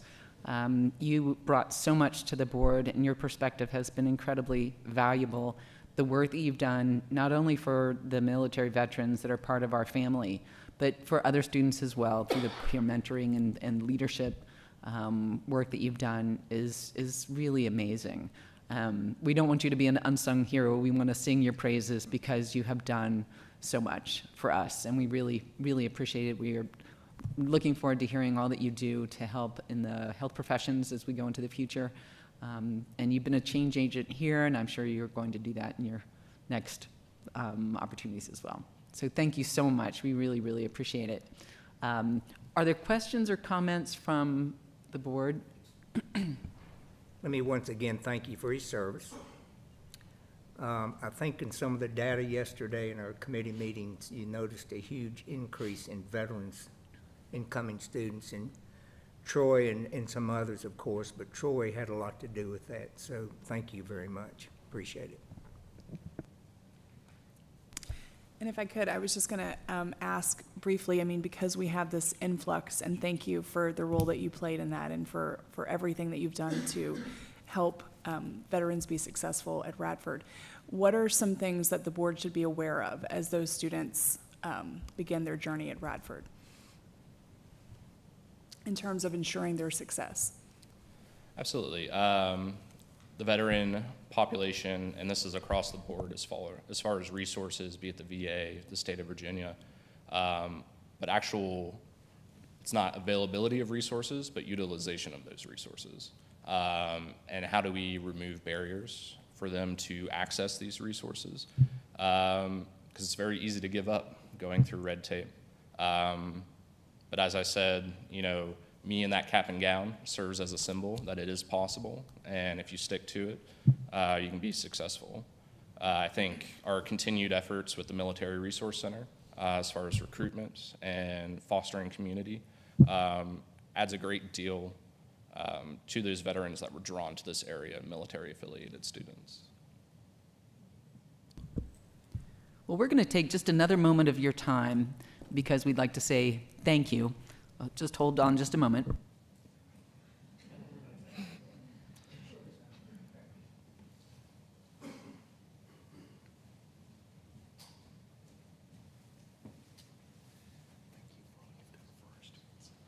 Thank you so much. I'm going to be behind.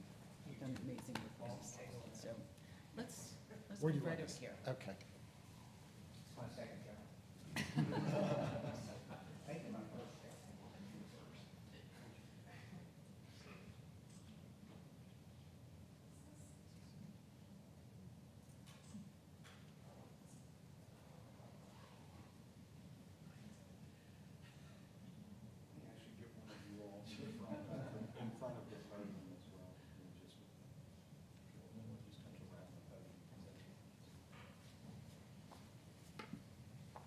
Around the podium here? Oh, so that you have Radford University in the front? Okay.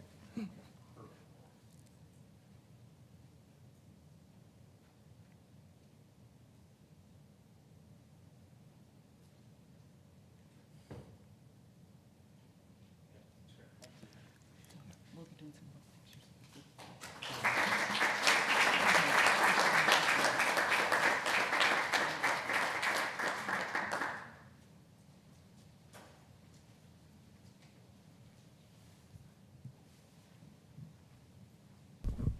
Troy is a tough act to follow.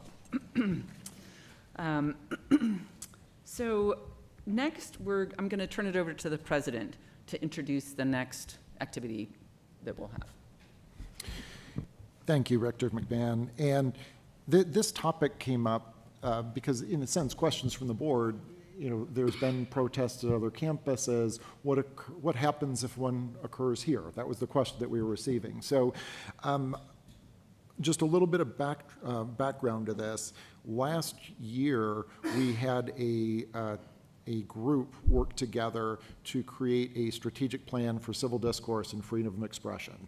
And the three co-chairs, I don't know if co-chair is appropriate when you have three of them, but anyway, the three co-chairs for the group were Heather Keith, Tricia Smith, and Matt Smith. And what I had asked them earlier in the year is to continue from that strategic plan.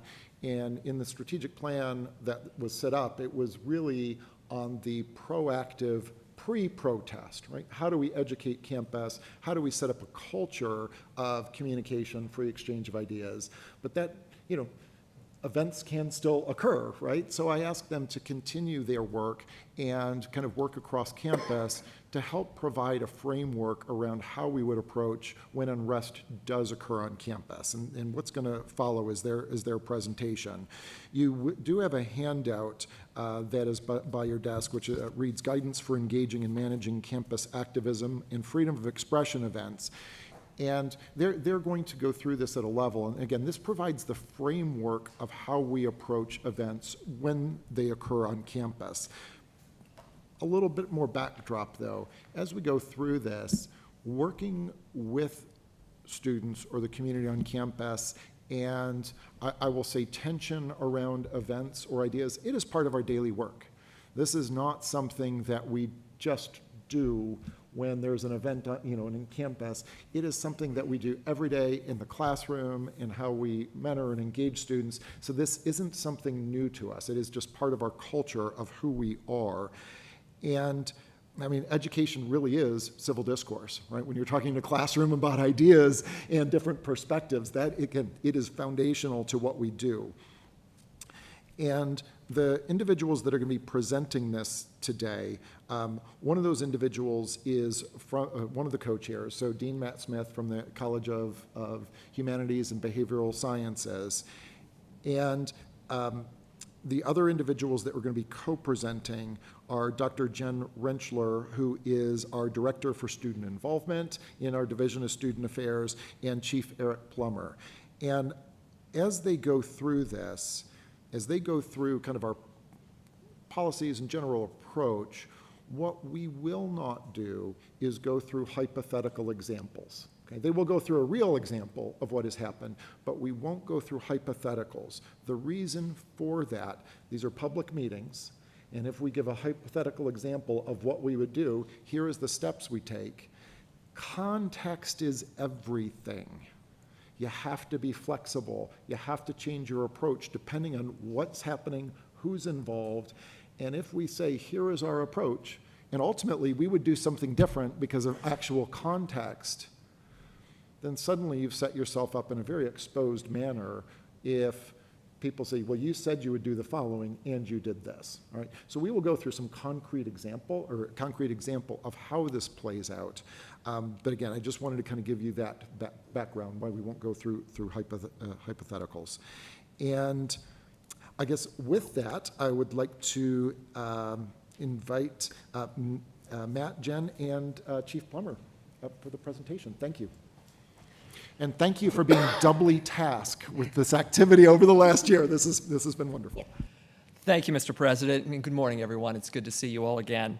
I am Matt Smith. I serve as the Dean of the College of Humanities and Behavioral Sciences, and for the better part of the last 2 years, I've been working with Dr. Heather Keith, the Executive Director of Faculty Development, and Ms. Tricia Smith, the Associate Vice President for Student Life, as a part of the working group that the President has mentioned.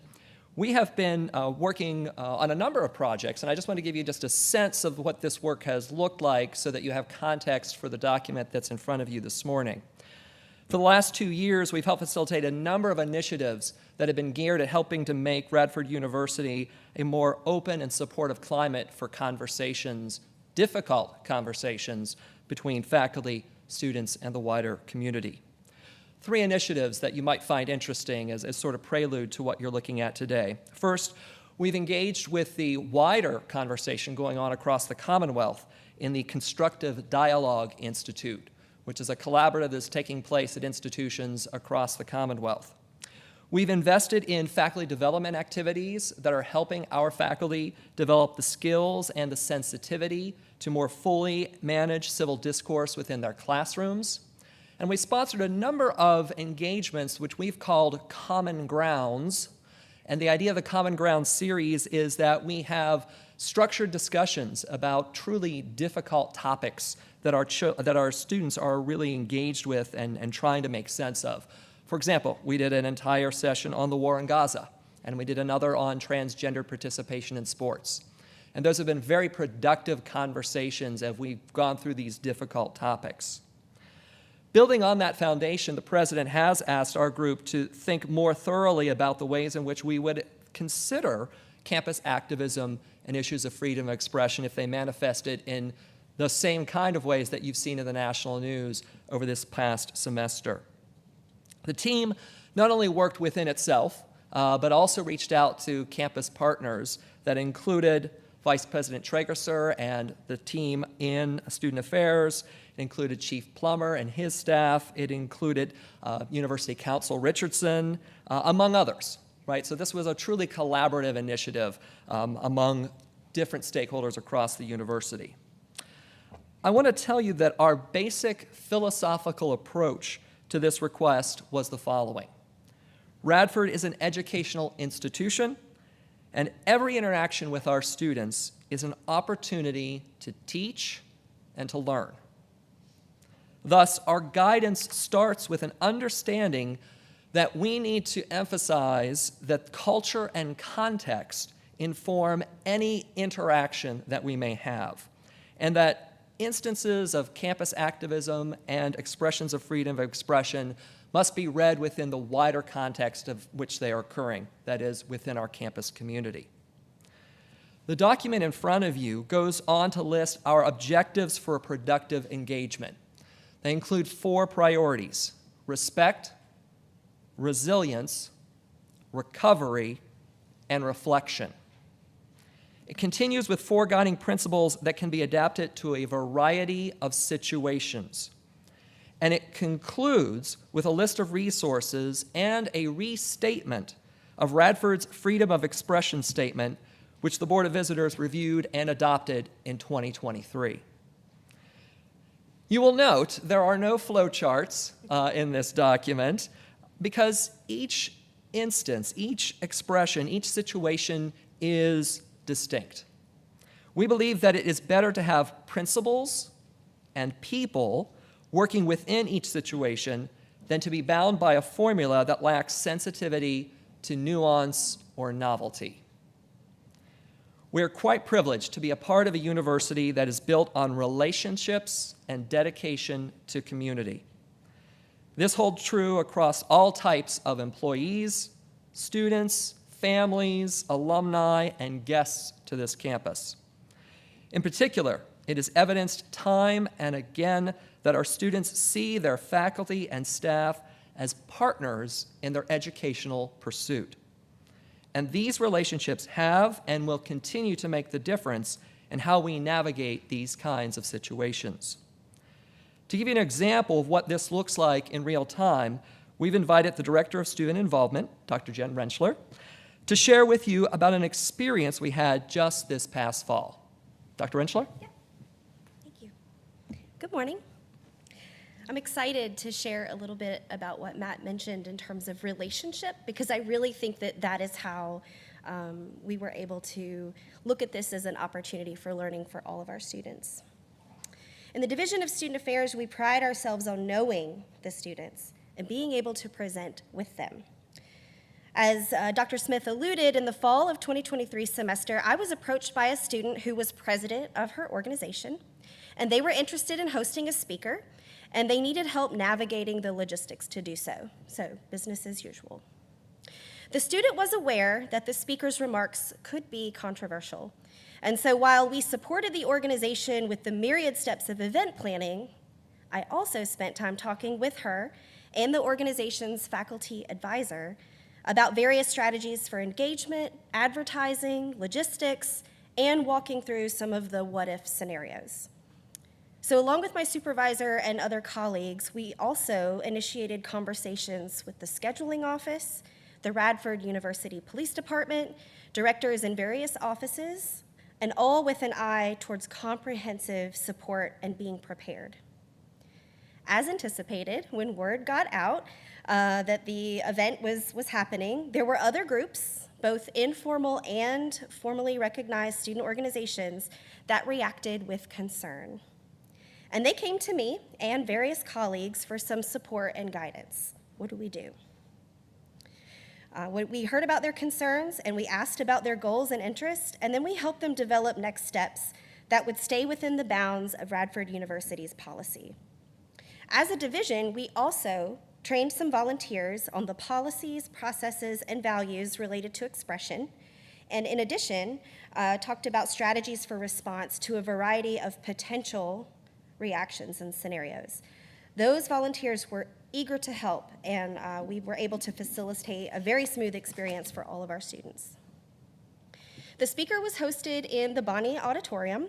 RUPD helped develop entry and exit plans for the speaker and arranged various officers to be present both inside and outside of the venue.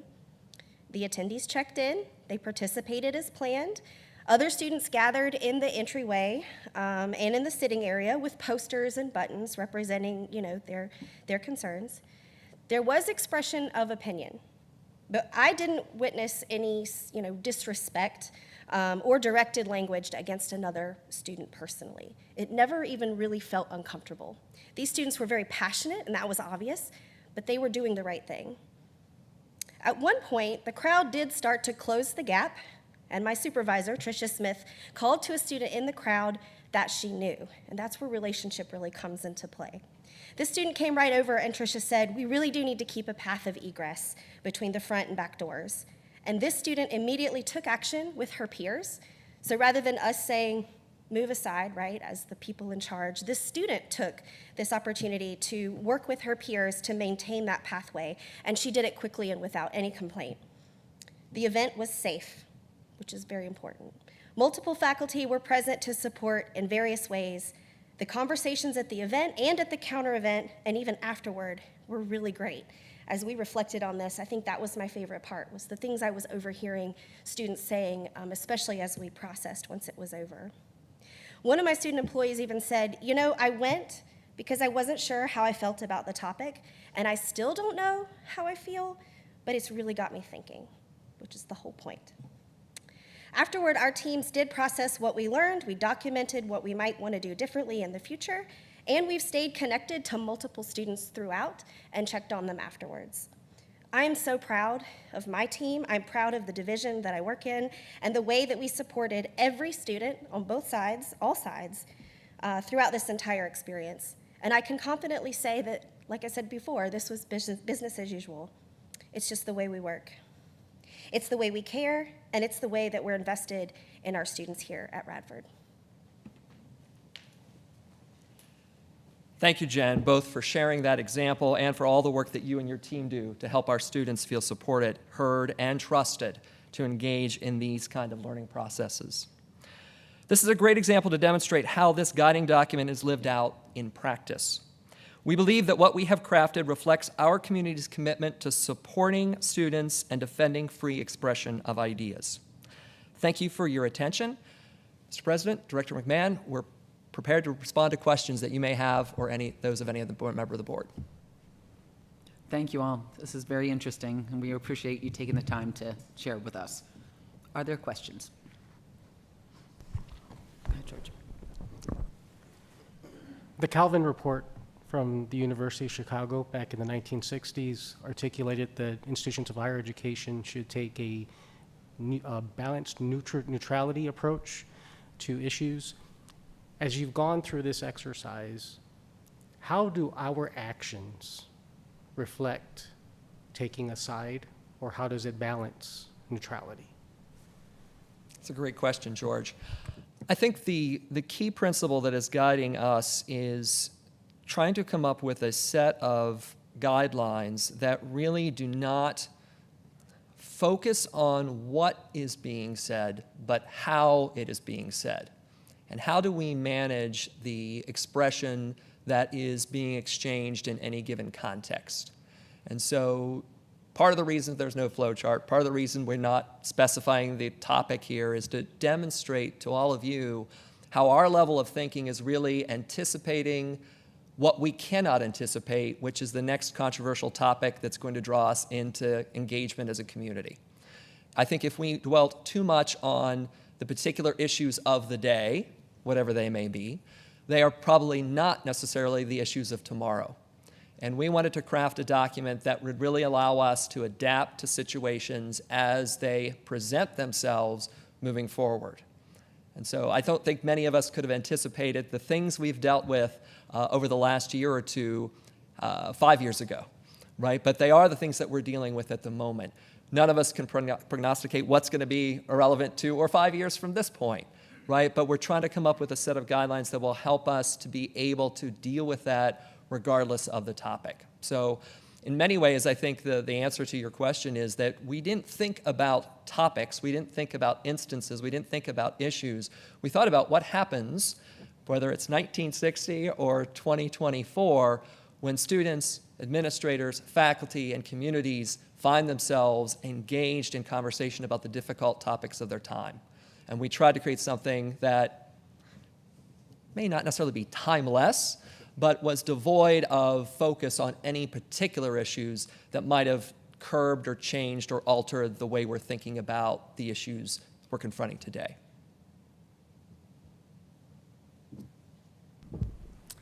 Thank you for your presentation. My question to you, what have you done to ensure that there is a common language that is shared so that definitions don't get misinterpreted? So for example, if someone is unruly, so unruly may mean to one person yelling and screaming, and to someone else may be pushing people around. So there has to be a shared or a common language in terms of how to move forward or how to interpret the actions that are being taken place. Have you done something along those lines? I believe we as a university have a set of guidelines that pre-exist this, and I might turn to Susan Tregesser on this because we have a set of policies that do a lot of that groundwork that this then covers retroactively. Susan, do you want to comment on that?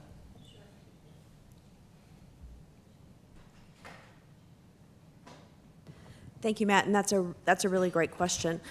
We don't have per se a list of definitions or terms that would promote common language, but what we do have is a consistent approach so that if someone says someone was acting unruly, to better understand those actions, that's where you ask questions. So what does that mean? Tell me what you observed, tell me what someone was doing, and then you can talk about and ask the questions to understand how that made someone feel.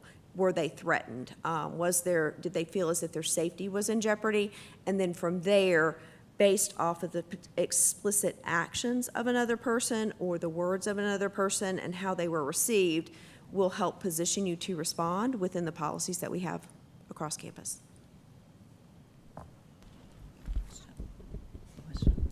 I think to expand on what you said, Marquette, my question is in this document, it says civil disobedience is not a protected conduct, not protected conduct. And when you think about how I might interpret that compared to how a student might interpret that, do you have to more clearly define what that means? Or is that when you go through it with the students on an event they're going to have, how do you explain that? I mean, to me, that could be easily misconceived. I might defer to Chief Plummer on this one. So when we look at civil disobedience, we're looking at things that are considered minor criminal acts and activities. And when we would meet with a student representative or student organization that is actually planning a protest or a demonstration, we would go over those types of criminal acts that would not be tolerated or that would violate either policy or Virginia code. So vandalism, setting up tents is a violation of university policy. Blocking ingress and egress, which would violate fire codes, things of that nature. So we walk them through that to help them understand, and then we provide support to them on that day so that if something does start to occur, we can communicate, hey, this is getting a little bit into the civil disobedience realm. Let's see if we can correct that behavior and move this forward so you can have a successful demonstration of your thoughts and opinions.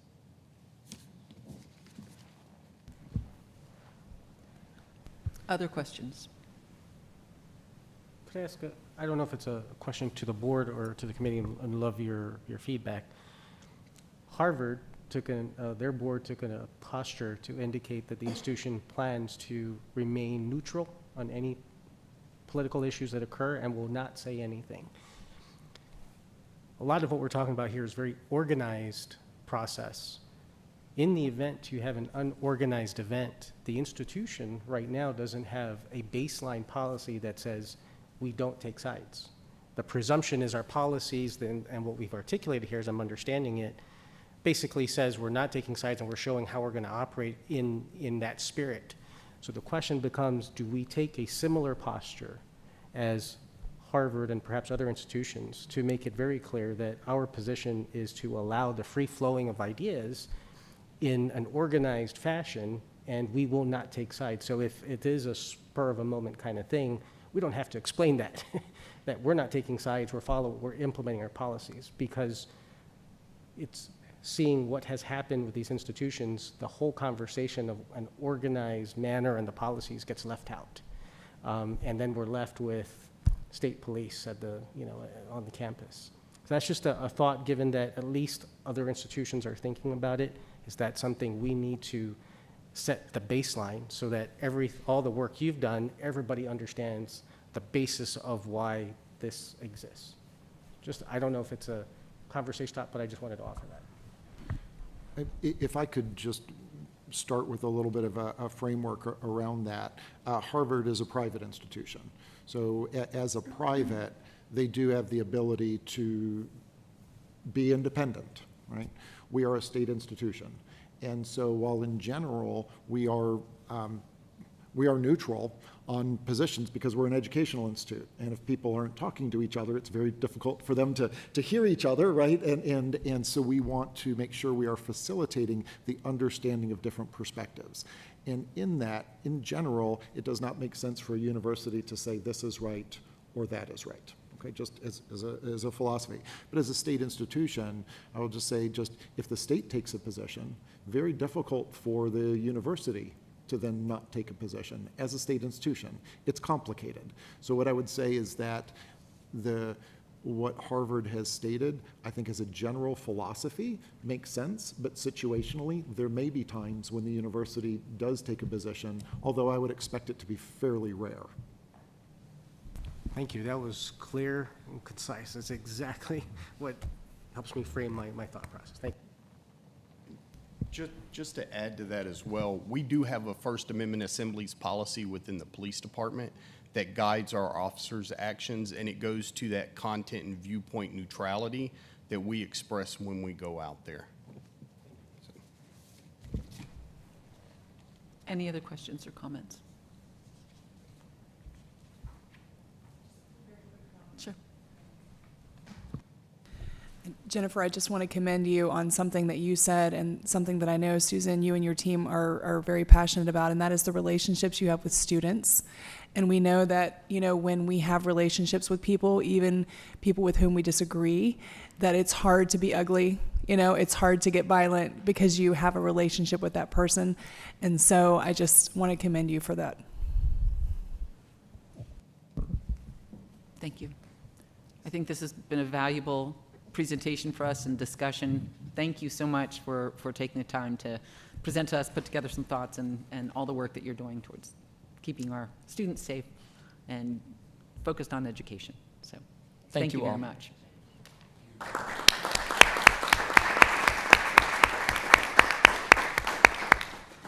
And now, once again, I'm going to turn it over to the president to give context for the next discussion.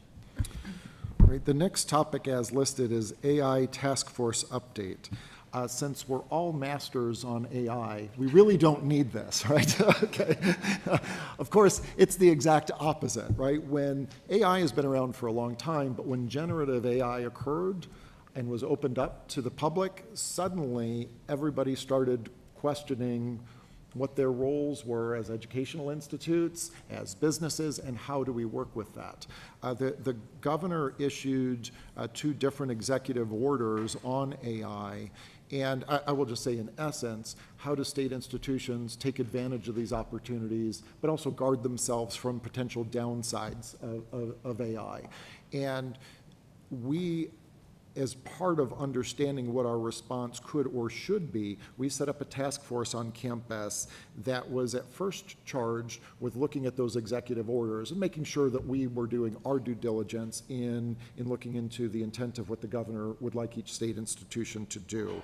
And we had 2 co-chairs to that task force, Charlie Cosmato and Dr. Matt Dunleavy, who will be presenting with us in a second. And it was a task force that represented individuals across our divisions, and they will also be joined by Ed Oakes, who is our Chief Technology Officer here at the institution. And just why this particular presentation?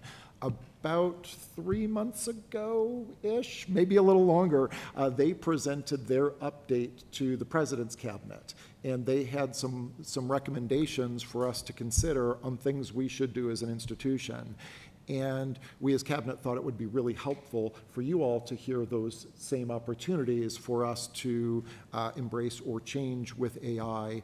And this is kind of a first iteration, right? This was triggered by the governor's request for us to look into these opportunities.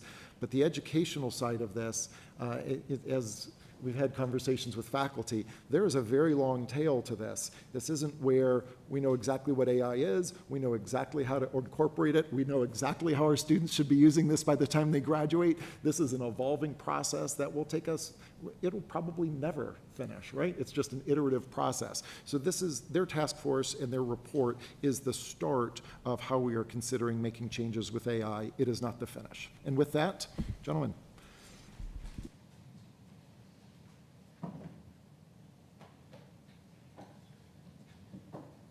Good morning, everybody. Thank you, Mr. President. Appreciate those words. I'm going to be slightly redundant, but you did the first 5 minutes, so we might, which is perfect.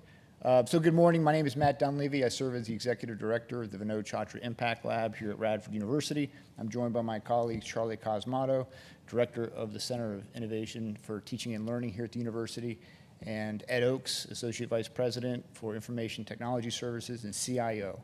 I think I got all the titles correct there. So as the President mentioned, we are going to present for about 15 minutes to you about the overview, the background, where we see, in a very humble way, where we see this thing going, and then our recommendations that we've made to the President and his cabinet in March, I believe it was, sir. And so we approach this with a great deal of humility. To echo President Danilovich, we are excited about this, but we're also very humble about this. Just in the last 14 days, 2 significant announcements came that are going to affect K-12 and higher education. Khan Academy partnered with Microsoft, and they're going to provide every public school teacher in the country access to Khanmigo, which is Khan Academy's, in effect, their artificial intelligence tutor. That will, again, transcend into the classroom, where every K-12 student could theoretically have their own personalized AI tutor in the next 6 to 12 months. I strongly encourage you, Charlie's going to show you a slide of a video for Saul Khan. I encourage everybody after this presentation to watch it, because it really is an encouraging view of how AI is going to revolutionize higher ed, because oftentimes there are other fears that are transcending, which are also very real. So with that, the background that the President did cover, and I'll go through quickly, but on September 20th, 2023, Governor Youngkin issued Executive Directive number 5 to examine AI in Virginia public institutions of higher ed. That was subsequently followed up in January of 24 with Executive Order 30 to promulgate important safety standards. In response, and I have to commend the President as well as the Provost on this for their leadership and vision, they put together a task force to examine how this is going to impact Radford University, specifically within the context of ED5 and EO30, and how that impacted our mission. We also have individuals and colleagues on our team, such as Lisa Gadati, who is paying attention to this at the legislative level. Obviously, this is an ongoing conversation amongst the university's presidents, amongst our representatives in Richmond, but there's legislation that is moving either presently or definitely in the future that is going to impact this conversation. So our charge that the President first gave and then the Provost followed up with a task force was to carefully examine the documents provided. We were then charged with conducting an environmental scan and deliver a preliminary report with a knowledge map of how AI is currently being used in Radford University's community. That was completed in December of 23. We brought the recommendations to the President's Council for areas that need to be addressed in the short, medium, and long term, and that was done in March. I apologize for the typo. And this next 10-15 minutes are going to provide you with a summary of what we've done, preliminary findings from the survey research, and then proposed next steps. We're using a very broad definition of AI. So generative AI refers to a class of artificial intelligence systems designed to generate new, often realistic data that resembles existing examples. These systems utilize various techniques, such as neural networks and probabilistic models, to understand patterns in data and create novel content, and that's key, novel content, which can include text, images, music, and other forms of communication. These are just some of the major examples by media, so text. We've got OpenAI's ChatGPT, which many of us in this room are actively using, and some of our businesses are also using actively. GitHub and Copilot. I know Ed has done a fantastic job of leading the university's exploration of Microsoft's Copilot and how that can influence our work here. And you also have Google's Gemini, which has gone through, I think, 3 iterations of nomenclature, but now it's landing on Gemini. All of these are extremely powerful tools, and teams at Radford University are currently doing various testing, A/B testing, on how these different tools can impact work, from grant writing to assessment generation, et cetera. Creating art and music, this is one of the more exciting areas. DALL-E is one of the many models that are out there. You can put in a text prompt and it'll generate a high quality image. You can also start to think about music. Generating realistic videos, there are some disturbing aspects of this, but there are also some really exciting aspects of this. All of us have heard of deep fake. There are some troubling things such as putting people's bodies and images onto scenarios and actions that they've never done in their lives in order to elicit a bribe or some sort of ransom. But there's also extremely powerful examples of how this can be leveraged to teach our children and our students here at Radford University. And Charlie's just going to give you a small example of that in a few minutes. And then, as I've mentioned, we have this evolving slate of platforms that are specifically designed for institutes of higher education and K-12. I mentioned the 2 announcements that came within the last 14 days alone. So it is moving quickly, and it's a guarantee at the end of today there will be new announcements about where AI is going. So we're excited to be a part of a humble conversation.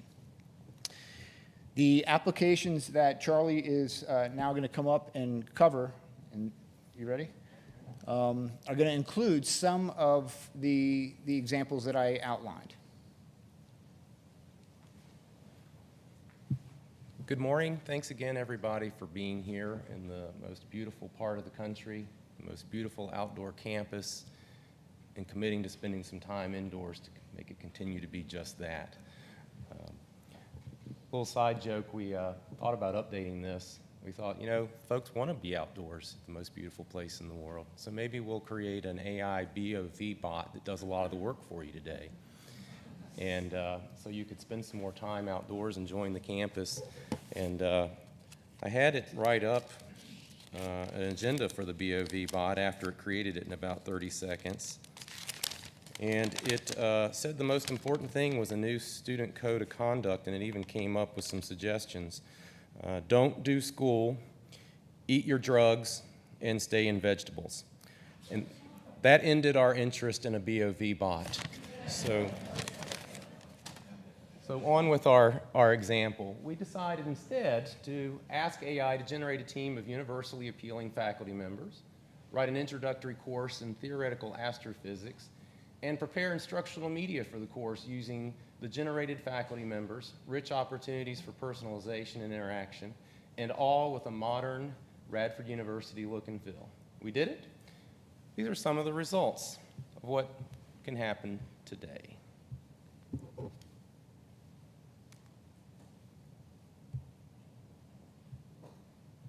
Welcome back to Theoretical Astrophysics 100.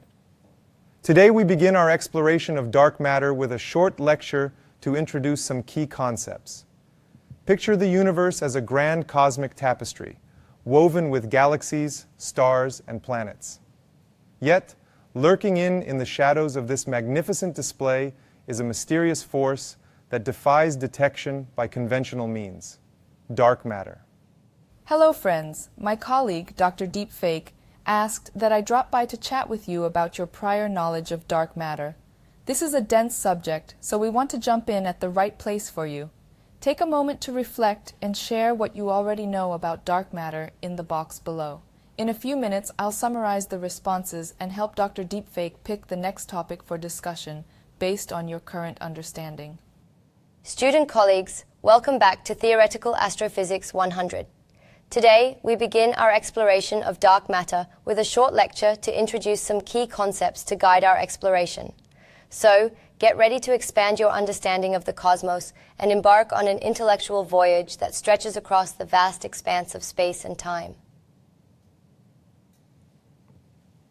Okay. Welcome back.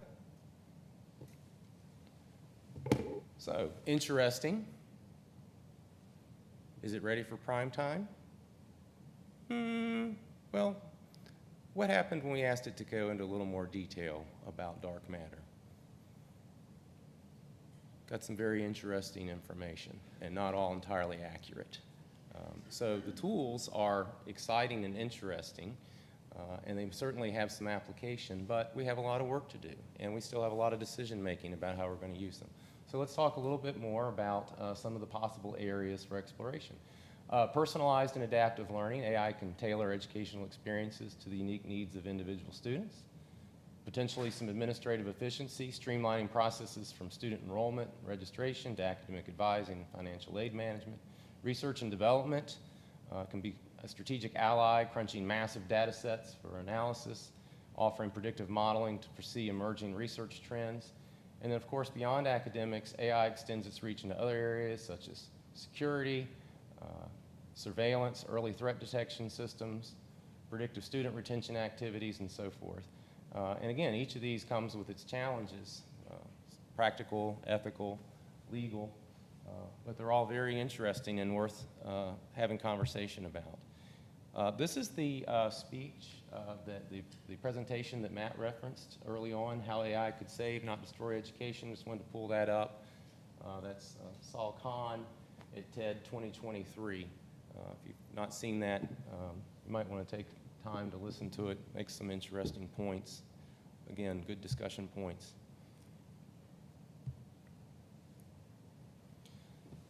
Speaking of the concerns, there's privacy issues, bias and fairness, job displacement, transparency and accountability, accessibility, integration and training. Will there be equal access for all, or will this become a tool for the privileged few? All of those are issues that higher education is it's important to us here in higher education, and that we are certainly poised to entertain. We decided to do, at the behest of the charge of the committee, to do a survey for the campus to get a sense of what's out there now. This was very telling. This is really kind of a snapshot based on the folks that responded, but definitely some interesting results. So we solicited feedback from the entire campus community via survey starting on November 14th and closing on the 29th. We collected 352 responses, with the vast majority coming from students. Go Radford students being responsive. The table below outlines the response rates amongst the community. So we're going to focus on a few findings from faculty and student responses. As you can imagine, just based on raw numbers, I don't know that our staff and professional responses as a category reached a level that you would consider significant or particularly telling. I think these tell the story well. So 199 of the responses were students, faculty are 60, staff 24, and then people who identified as other affiliation were 65.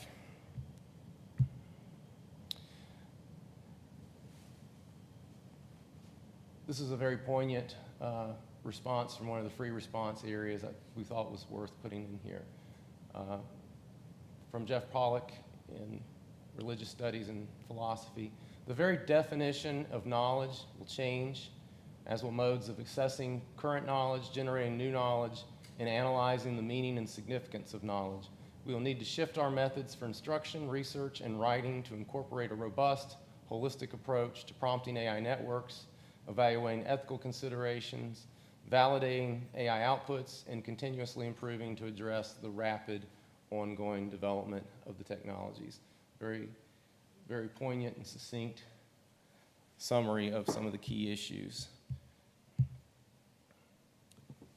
Highlights of our survey: 65% of the faculty, 56% of the students who respond believe AI has the potential to positively impact various aspects of the university.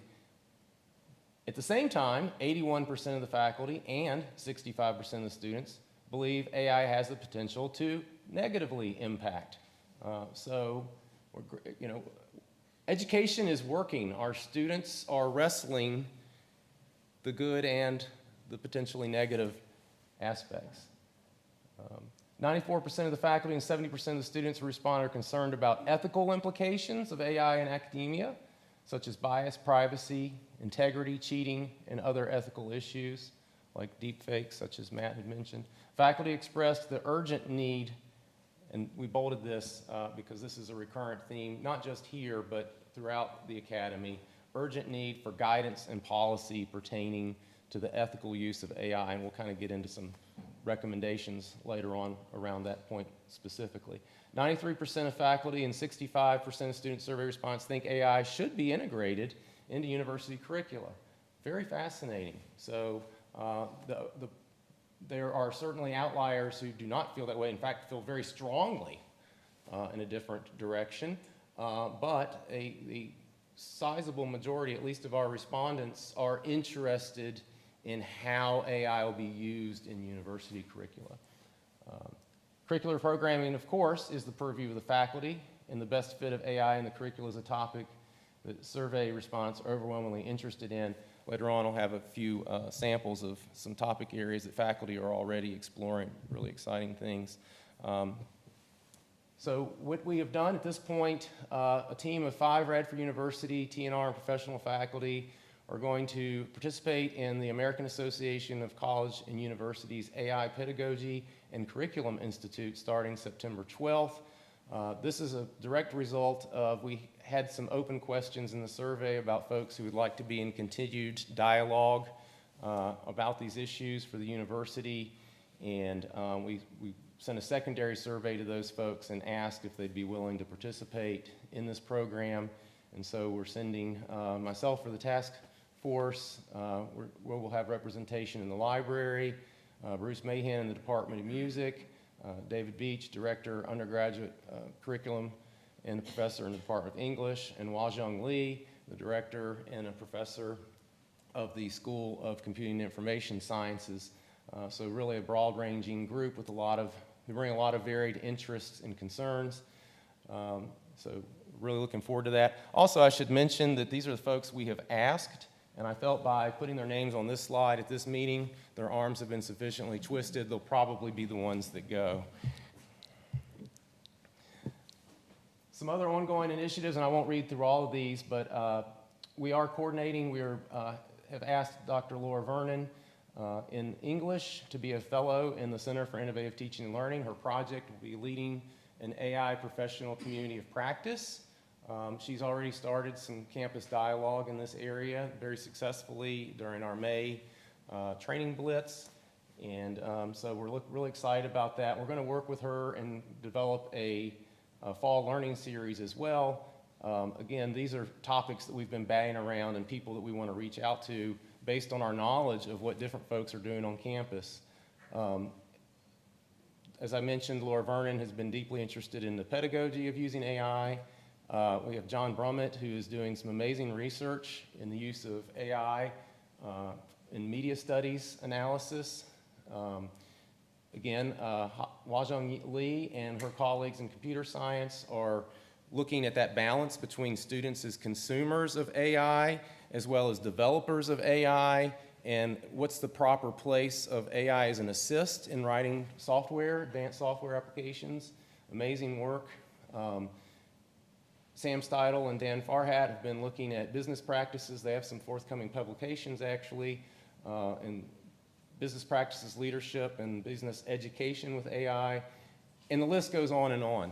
Our faculty are very actively engaged in the issues and are making it part of their teaching and their research agendas. So I'm going to kick it back to Matt here in a minute to go over some of our recommendations. But our guiding principles were, 1, alignment of the task force specific recommendations with both the Executive Directive 5 and Executive Order 30, providing the President and the Cabinet's leadership with flexibility in terms of how these are implemented. And I should add President, Cabinet's leadership, and the Board of Visitors now. Empowering the university community to stay abreast of this emerging and fast-moving technological phenomenon. Thanks. So within the context of this slide, I want to orient you really quick on the right-hand side, or right-hand column, we're referencing Executive Directive 5 and as well as Executive Order 30. And so I won't read all of those, I'll just read the recommendations, but that's how we're deriving those. The first 3 are also highlighted with a yellow outline because those are recommendations that we perceive as aligning with some sort of mandatory directive coming from the governor's office. However, that is still, I think, in conversation. But we wanted to highlight that the first three, we tried to really emphasize what we saw as compliance measures in addition to the other recommendations. So number one is develop and implement mandatory approval processes for all AI capabilities. That's a huge recommendation. In some cases, that's everything and nothing. So we have to really define what that means. We also recommended that conduct a return on investment analysis on purchasing related AI tools and investments. Number two, develop and implement mandatory disclaimers to accompany any AI-generated products or outcomes. Number three, develop and implement required protocols to follow when we employ AI products or technologies. And so that's a lot. That's a lot for us to look at, and my understanding, President, is that the other presidents of the universities throughout the Commonwealth are in active dialogue with state legislators as well as the governor to actually, what does that mean? What does that look like on the ground on a day-to-day level? The remaining are broader but also more specific to our context. So develop policies for acceptable use of AI inside and outside of the classroom. I want to echo and return to something that Charlie mentioned that came out of the faculty survey data. The faculty are urgently in need of some sort of guidance policy on ethical use in the classroom. And so that was one of our top recommendations here, is that these are exciting times, but a lot of our faculty are deeply concerned about what is acceptable and what's not relative to student use of AI. I have a 16-year-old and a 13-year-old. They're both using AI in various capacities, and sometimes they're using it in intelligent and ethical ways, and sometimes they're blurring the lines on it. So I think our students are not going to be any different. Number five, launch a website that provides faculty, staff, and administrators with AI resources, best practices, and spotlights AI success inside and outside of the classroom. We already have, as Charlie mentioned, a lot of success stories, a lot of really intelligent faculty, staff, and students who are doing exciting things. We should showcase that. We should highlight that. And we should learn from them, because it's going to take all of us to really figure this out. Review all programs and majors and identify the ones that are most vulnerable to AI and develop mitigation strategies. Obviously, AI is going to represent a threat to some fields. We need to identify those as rapidly as possible and figure out how do we mitigate those threats. Number seven, identify and develop new credit and non-credit offerings with appropriate budget that can prepare our students to thrive in the AI world. So if you look at 6 and 7, one is mitigate threat, and number 7 is take advantage of the opportunities, because there's going to be brand new fields that are created through this, and we got to prepare our students for that world. Number 8, provide faculty, staff, and administrative professional development with appropriate budget. Number 9, launch a skunkworks team with appropriate budget separate from the task force to research and develop and prototype AI applications for feasibility, scalability, and ROI.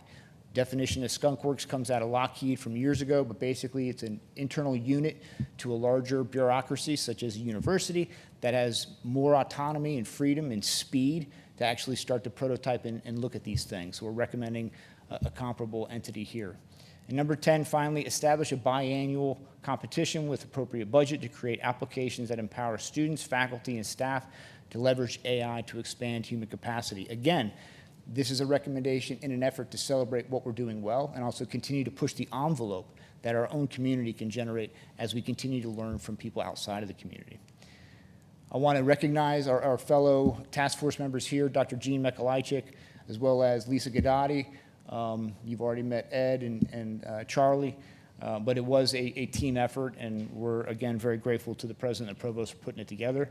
You can find all of our reports that we've delivered to date, and we'll provide those probably in your board books already. And with that, we will open it up for any questions that you might have. Thank you. That was a great presentation for us, and gave us a lot of perspective. Are there questions? George. How are you taking into account the impact on intellectual property related to our faculty and our students, that as they continue their research or learn from AI and can improve on some things where they could potentially patent products? How are you assessing that so that we can protect that offering as part of our institution? So that's a great question and a very important one. It's one that the task force obviously discussed, but in terms of how we're actively moving towards that, those are part of our recommendations. I know that Ed's done some work on, and with, as we're piloting Microsoft Copilot to look at how that's going to work. So for example, ChatGPT, Gemini, and these other AI engines are in effect consuming that data that the user is inputting and then using that, to your point, in ways that may or may not violate intellectual property. I think there are many, many lawsuits in process as we speak that have nothing to do with Radford University, but have to do with that issue. I can't speak to how the task force is specifically addressing it, other than we're discussing it, we're researching it, and we're trying to provide leadership with the best advice that we have. But that, to my mind, that's also a question that would fall within the AG's office and is also within the leadership of this university and the governor's office. That's a dodge in some ways, but I mean, it's also real. I mean, George, I'll add to what Matt was saying that we are reaching out to the controller's office. They have an office of policy and compliance to ask how we can be of an assist with the information we have as policies develop. Thanks, Ed.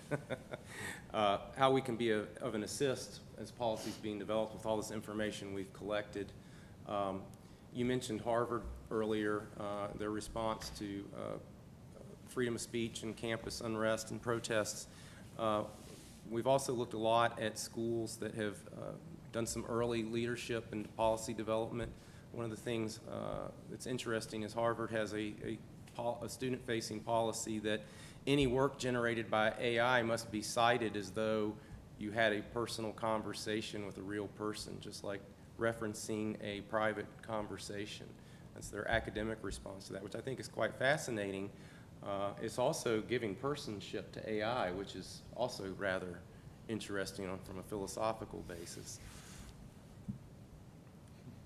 Thank you for that. It was actually a conversation I had with the president and the rector when I first joined the board. We were having breakfast about intellectual property and how academic freedom plays, how that plays within academic freedom. And now that we're talking about AI, it just seems like it's creating a different kind of definition for academic freedom.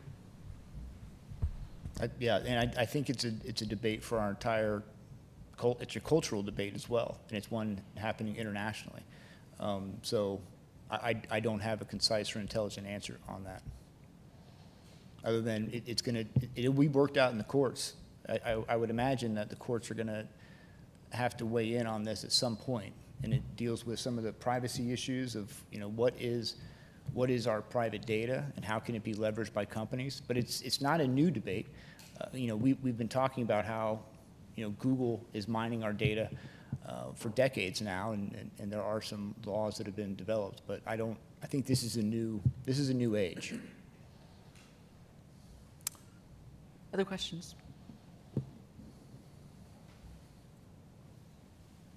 Well, I'm sure the next time you speak to us, we'll probably have a lot more questions for you. Yes, ma'am. Thank you very much. Thank you so much. We really appreciate it.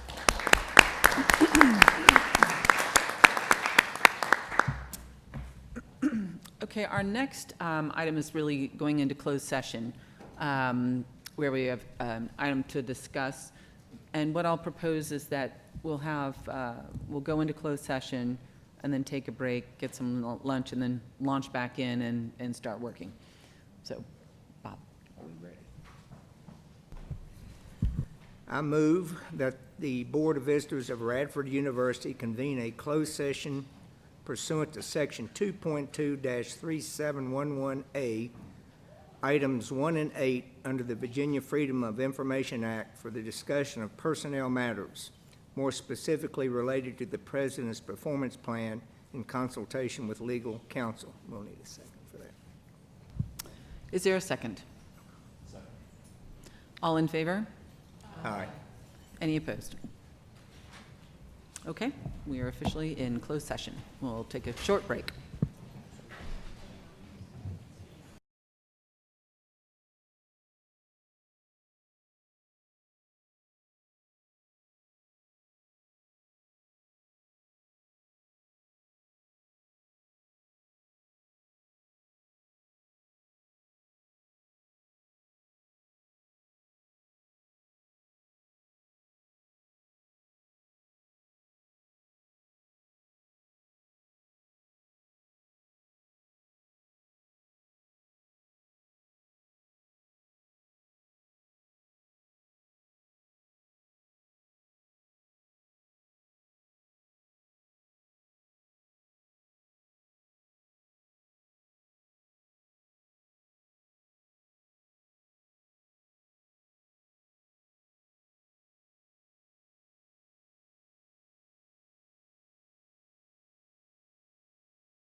I move the following resolution. Whereas the Board of Visitors of Radford University has convened a closed session on this date pursuant to an affirmative recorded vote in accordance with the provisions of the Virginia Freedom of Information Act, and whereas Section 2.2-3712 of the Code of Virginia requires a certification by this board that such closed meeting was conducted in conformity with Virginia law, now therefore be it resolved that board certifies that, to the best of each member's knowledge, 1, only public business matters lawfully exempted from open meeting requirements under this chapter were discussed in the closed meeting to which this certification resolution applies, and 2, only such public business matters as were identified in the motion by which the closed session was convened were heard, discussed, and considered by the board. We need a second. Is there a second? Roll call. Okay. Vice Rector Smith? Yes. Mr. Archer? Yes. Ms. Armstrong? Yes. Dr. Brown? Yes. Ms. Craig? Ms. Gilbert? Yes. Mr. Lester? Yes. Mr. Mandiola? Yes. Ms. Pompa? Yes. Mr. David Smith? Yes. Mr. Turk? Yes. Rector McMahon? Yes. Great. We are officially out of closed session. So we do have a few other things on the agenda. The first item listed under action items is related to the nomination for the rector and vice rector.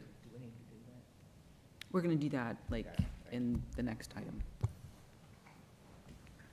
Thank you, Madam Rector. Nominations for rector and vice rector were received for a 10-day period beginning on May 1st. Procedurally, the nominations are submitted after confirming the prospective nominee's willingness to serve in this capacity. This committee is extremely appreciative of this board's continued support in the procedure, allowing us all significant time to adequately make these informed decisions. Madam Rector, on behalf of the nominating committee, with Bob Archer and Jennifer Wishon Gilbert, submits the following: a 100% unanimous nomination for rector, Mr. Marquette Smith, and for vice rector, Mr. Tyler Lester. Mr. Smith, do you accept this nomination? I do. Mr. Lester, do you accept this nomination? I do. Are there any nominations from the floor? Hearing none, Madam Rector, these are our submissions for nominations for rector and vice rector for 2024 and 2025. Is there a motion to, or do we actually vote on the individual? We're going to vote on rector first. Is there, for any that, we don't do a motion, it's just a vote for the individual, correct? Yeah. All in favor of having Marquette Smith as our rector? Aye. Say aye. Aye. Are there any opposed? Great. All in favor of having Tyler Lester, our vice rector for next year? Say aye. Aye. Any opposed? Congratulations, guys. Thank you.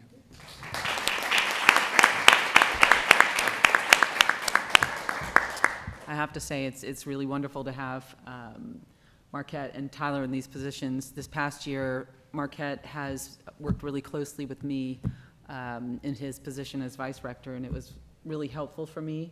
But also, I think, a really great warm-up for this coming year, hitting the ground running already, and couldn't be in better hands. So congratulations to the board as well. You have such great leadership, so congratulations. So next we will be voting on a resolution related to the evaluation and compensation for the president. Do you want to read the resolution? Now therefore be it resolved that the Board of Visitors hereby approves payment for the completion of President Brett Danilovich's 2023-2024 performance plan as discussed in closed session on June 7, 2024, and that said performance plan pursuant to Section E of the employment agreement with President Brett Danilovich dated December 7, 2021 is considered a personnel record. Additionally, the Board of Visitors approved a request to the Radford University Foundation to increase their portion of the president's salary by 3% to be consistent with the Commonwealth of Virginia's salary increase for state employees effective June 10th, 2024. Okay. Or can I have a second? Second. All in favor? Aye. Any opposed? Okay, great. And finally, in terms of our approvals, we have several resolutions that I don't believe we have to vote on these, do we? We just have the resolutions, correct? I'm looking at you as previous rector. I think we voted on them. We voted on them? Okay. They'll work anyway. They'll work in, okay. Mark Lawrence is saying yes. Okay, thank you, Mark. Then, Jennifer, can you start us off, please?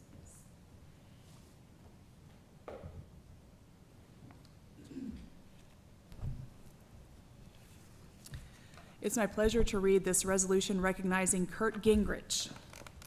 Whereas Dr. Kurt Gingrich, originally from Pennsylvania, moved to the New River Valley after completing his PhD in European and World History from the University of Wisconsin-Madison, where he joined the Radford University faculty in August 2000.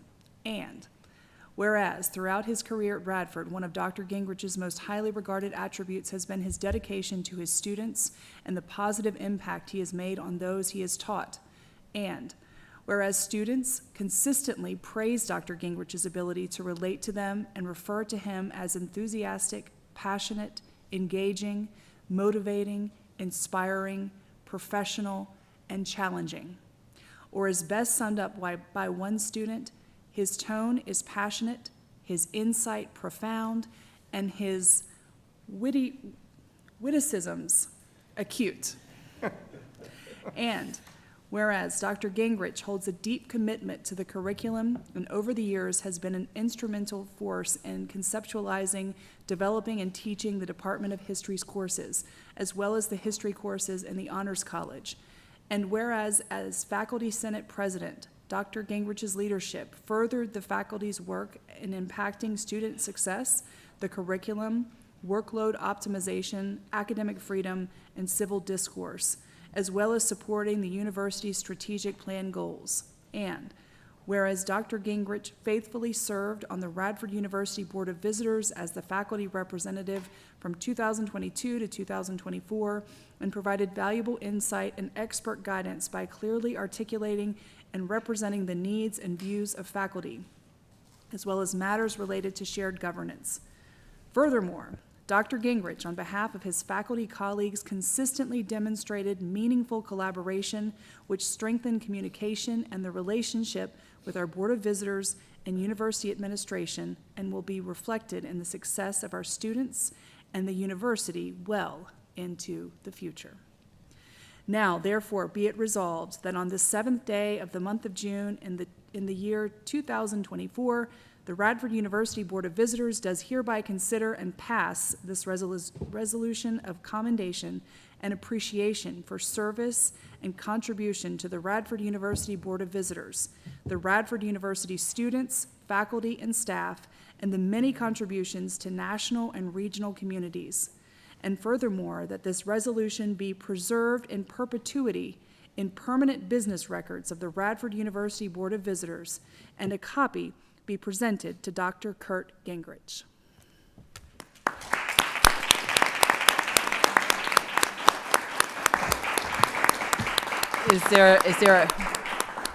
Is there a motion to accept the resolution? So moved. A second? Second. All in favor? Aye. Any opposed?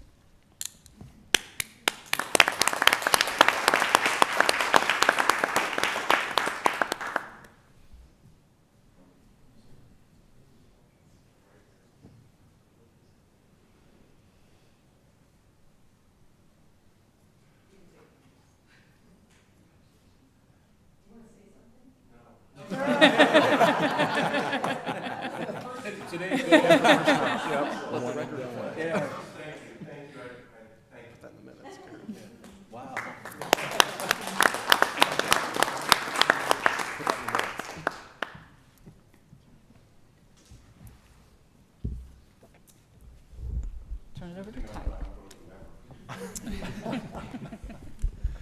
It is my pleasure to read the resolution recognizing J.A. Brown, Ph.D.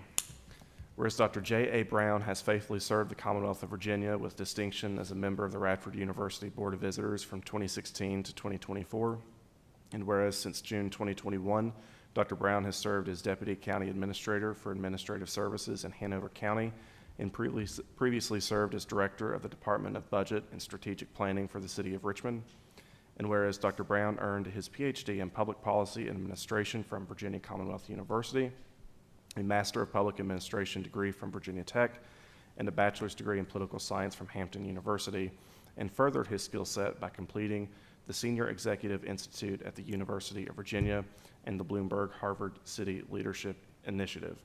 And whereas throughout Dr. Brown's service on the Board of Visitors, his expert perspective and professional guidance were driven by his experience of over 20 years in budget, finance, and strategic planning. And whereas Dr. Brown served as Vice Rector from 2021 to 2023, Chair of the Governance, Administration, and Athletics Committee from 2019 to 2021, and as Vice Chair of the Business Affairs and Audit Committee from 2017 to 2019.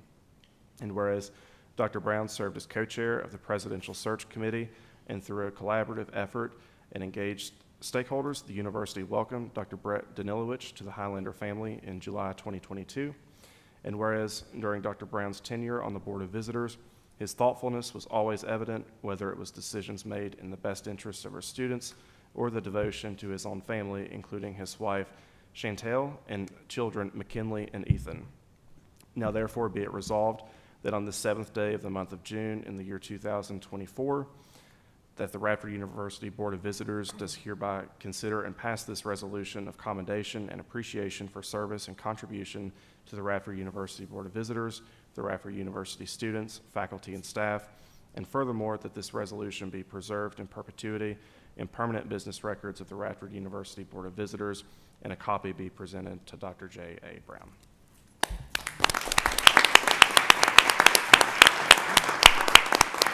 Is there a motion to accept the Second? second? All in favor? Aye. Any opposed? Thank you.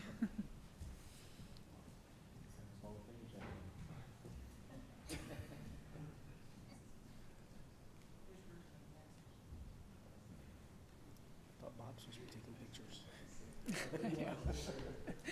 They got the hired gun in now.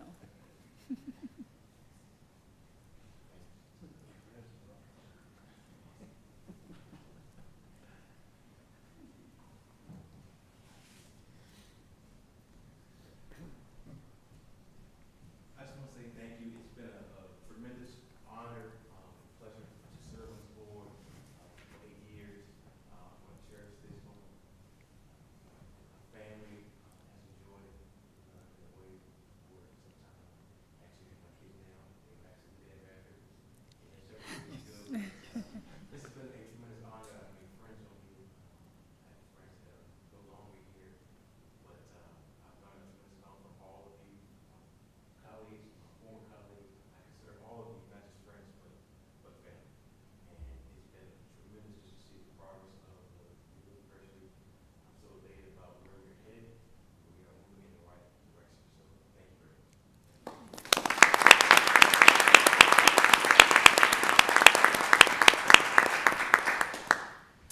George, would you mind reading? It's a resolution recognizing Georgia Ann Snyder Fockingham. Whereas Miss Georgia Ann Snyder Fockingham has been a pillar to the Radford University community for more than 3 decades, and whereas Miss Snyder Fockingham served the Commonwealth of Virginia with distinction as a member of the Radford University Board of Visitors from 2012 to 2016, and from September 2016 to 2024, and whereas Ms. Snyder Fockingham further supported Radford University as a loyal member of the Radford University Foundation Board, joining in 1989, and later elected to the Radford University Real Estate Board in 2007, where she currently serves as a member. And whereas Ms. Snyder Fockingham served as the Board of Visitors Liaison to the Radford University Foundation Board of Directors from 2012 to 2015, and from 2017 to 2020. And whereas, as a member of the Board of Visitors, Ms. Snyder Falkingham served as Vice Chair of the Student Affairs and Athletics Committee from 2022 to 2024, Vice Chair of the Academic Excellence and Research Committee from 2021 to 2022, and Vice Chair of the Governance, Administration, and Athletics Committee from 2017 to 2019. And whereas, during her tenure on the Board of Visitors, Ms. Snyder Falkingham has consistently demonstrated her support of Radford University by her loyal patronage and attendance at numerous university events. And whereas, through Ms. Snyder Falkingham's vision and generous contributions, the home of former Governor James Hodge Tyler was purchased as the residence of the Radford University president, and Ms. Snyder Falkingham personally supervised the renovation to the home. And whereas, since 1985, Ms. Snyder Falkingham has proudly been president of Snyder and Associates, which is a leader in the Virginia building industry with specialization in commercial projects. Now, therefore, be it resolved that on the 7th day of the month of June in the year 2024, the Radford University Board of Visitors does hereby consider and pass the resolution of commendation and appreciation for service and contribution to the Radford University Board of Visitors, the Radford University students, faculty, and staff, and the many contributions to national and regional communities, and furthermore, that this resolution be preserved in perpetuity in permanent business records of the Radford University Board of Visitors, and a copy be presented to Georgia Ann Snyder Falkingham.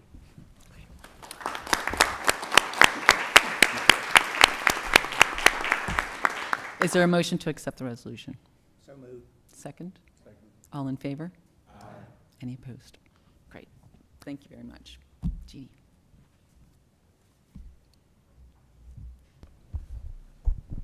It is my privilege to read the resolution recognizing Robert A. Archer. Whereas Mr. Robert A. Archer has been recognized widely for his service to our country, his contributions to his community, and his success in business. And whereas Mr. Archer, after graduating from Virginia Tech, where he was a member of the Corps Cadets, served on active duty with the U.S. Army's 82nd Airborne Division, and completed a 30-year Army Reserve career before retiring as a colonel. And whereas in 1972, Mr. Archer joined his family business, Blue Ridge Beverage Company Incorporated, a company purchased by his parents in 1959, and with his astute leadership, the business has seen consistent growth and success. And whereas, while Mr. Archer has been given many awards through the years, the Radford University community is also thankful for his loyal and dedicated service to the Highlander family. And whereas Mr. Archer served the Commonwealth of Virginia with distinction as a member of the Radford University Board of Visitors from 2016 to 2024. And whereas Mr. Archer served 3 terms as Rector of the Board of Visitors from 2019 to 2022, and served as Vice Rector from 2018 to 2019, Chair of the Business Affairs and Audit Committee from 2017 to 2018, and as a member of the Executive Committee from 2017 to 2024. And whereas Mr. Archer's strong leadership came at an unprecedented time for our university as he helped navigate a global health pandemic and 2 leadership transitions. And whereas in honor of his commitment to the Board of Visitors, voted in 2022 to name Martin Hall 230 the Robert A. Archer Executive Conference Room. And whereas while we thank Mr. Archer for sponsoring events, attending functions, and giving 100% on behalf of our students, what we will always remember is a person with a camera in one hand, a notepad and pen nearby, and someone who can take a joke as well as play one. So now, therefore, be it resolved that on this 7th day of the month of June in the year 2024, the Radford University Board of Visitors does hereby consider and pass this resolution of commendation and appreciation for service and contribution to the Radford University Board of Visitors, the Radford University students, faculty, and staff, and the many contributions to national and regional communities, And furthermore, that this resolution be preserved in perpetuity in permanent business records of the Radford University Board of Visitors, and a copy be presented to Robert A. Archer.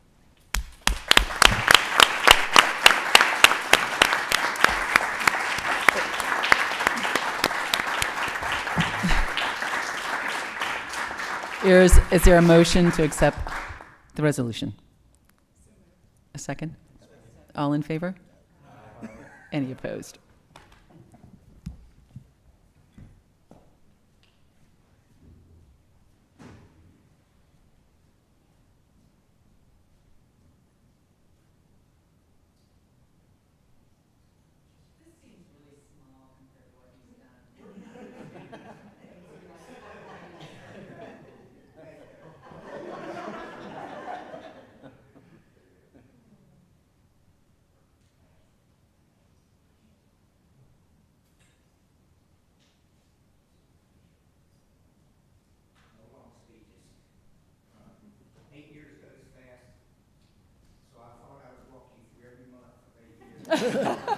With pictures.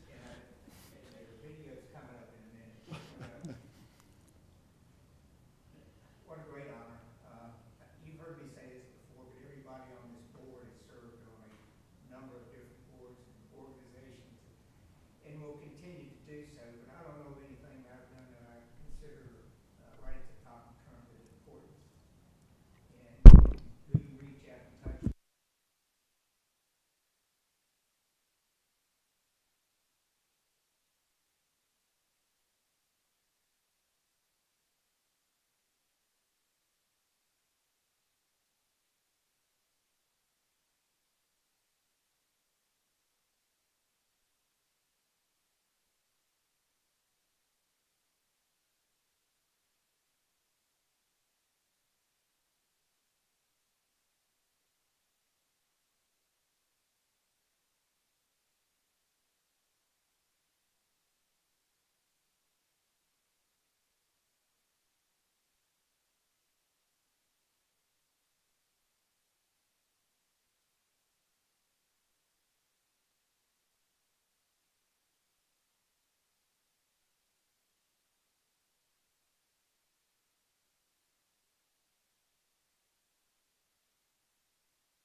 I guess, last resolution. Last again. I'm honored to present and read this resolution recognizing you, Madam Rector, Deborah K. McMahon, Ph.D. Whereas Dr. Deborah K. McMahon has faithfully served the Commonwealth of Virginia with distinction as a member of the Radford University Board of Visitors from 2016 to 2024, and whereas Dr. McMahon served as rector from 2022 to 2024, as chair of the Student Success Committee from 2017 to 2021, chair of the Business Affairs and Audit Committee from 2021 to 2022, and on the Executive Committee from 2017 to 2024. And whereas Rector Dr. McMahon facilitated a solid transition with incoming President Danilovich and strengthened the communication and relationship with Faculty Senate. And whereas throughout her tenure, Dr. McMahon has been an advocate for students, enjoying every opportunity for engagement, whether it be Advocacy Day in Richmond or serving ice cream at the fountain. She always advocated on the students' behalf and elevated important conversations such as mental health awareness and services.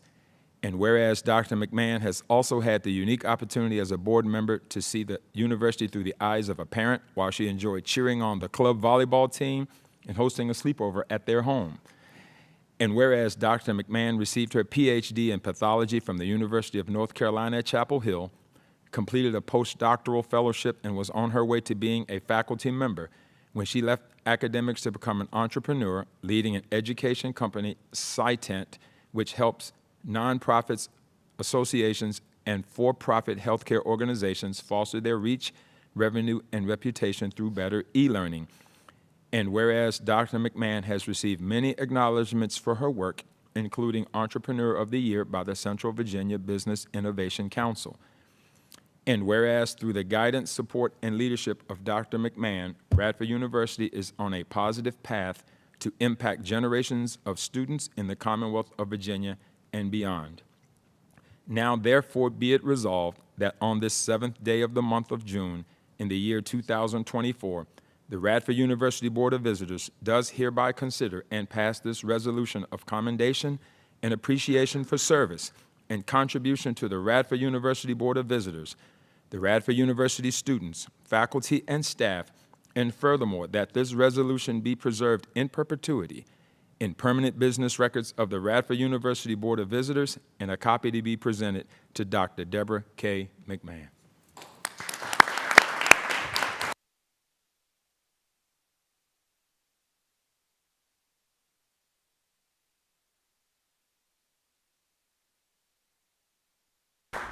Okay, I'd like to accept a motion to approve. So moved. I have a second? All in favor? All opposed? Okay, thank you.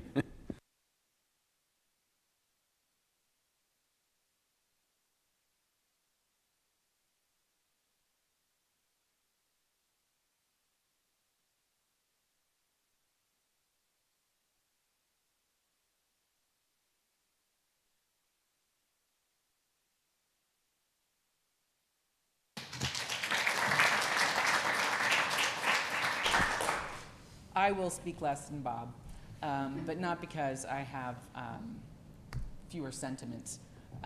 But I will say that it has been just such a great pleasure to serve on this board. I have learned so much from those of you sitting around the table now, as well as many who sat around the table in the past. Great mentors like Mark Lawrence and Bob. And it has really taught me a lot about people and higher education, of course. But the collegiality of this board has been unique in my experience. And I just feel so honored to have been a part of it. I'm looking forward to what happens at Radford, because I know that you all will shepherd this university in a way that is going to make it even more successful. And I just want to say thank you. So.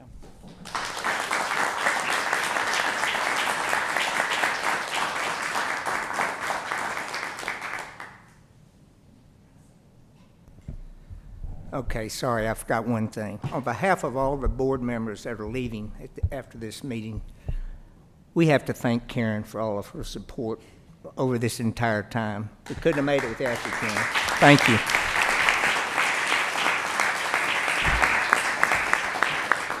So I actually have a longer list of people to thank, and Karen was at the end of mine, but I'll start my list again. as rector, it has been, well, one, I always feel so well taken care of. Like, people do so much for you, whether it's Don and his team making sure that everything is running smoothly. All they have to do is look up and he's on it. But all the VPs, all the effort and time that you put in making sure that our presentations are informative and the work that you do with our committee chairs, thank you so much for spending the time. And I know that I feel like our board meetings have been enriched by your time and effort working with our committee chairs, so thank you very much for that. The faculty, thank you so much for spending time with us as the executive committee. We really appreciate it. You all are so important to the heart of this university, so thank you very much for all that you do. I wanted to also mention all the other staff that make magic happen.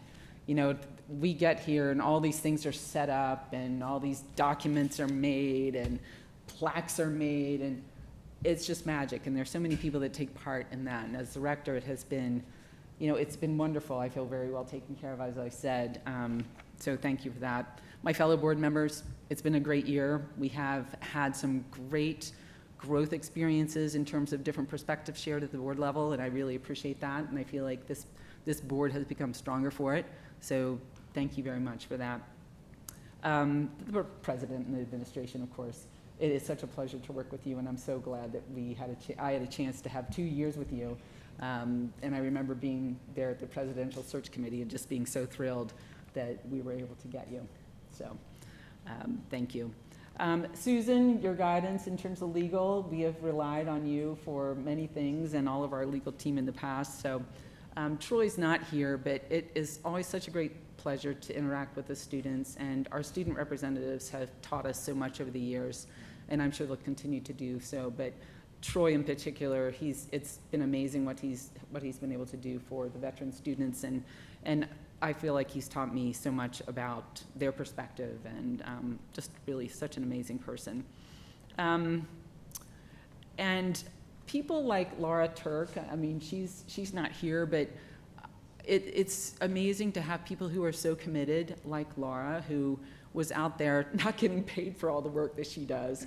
And then we've been able to bring her into the fold in a more meaningful way as a university employee. People like her just are great examples of the Radford community, and it's just so much of a pleasure to know her. So, and to finally, Karen Castile, you are amazing. Your historical perspective is always so useful, and anytime I have a knowledge gap, I have gone to Karen and she's filled it in, plus some. She always makes sure that I'm turning the lever in the right direction, and she always stops me before I fall into the great pit. So thank you, Karen, for all that you've done. And for anybody else involved in this board, it's just been great. Wonderful photography, as always. So I am just very excited about what's going to go on here at Radford. You know, brilliant people sit on this board, great leadership coming in. The president and his team, full team, is so exciting to see. I really love the fact that as I walk out the door, I feel like there are so many people holding up this university and starting to take it forward at such a wonderful, fast pace. So it's just been great. So that's all I had to say about saying thanks.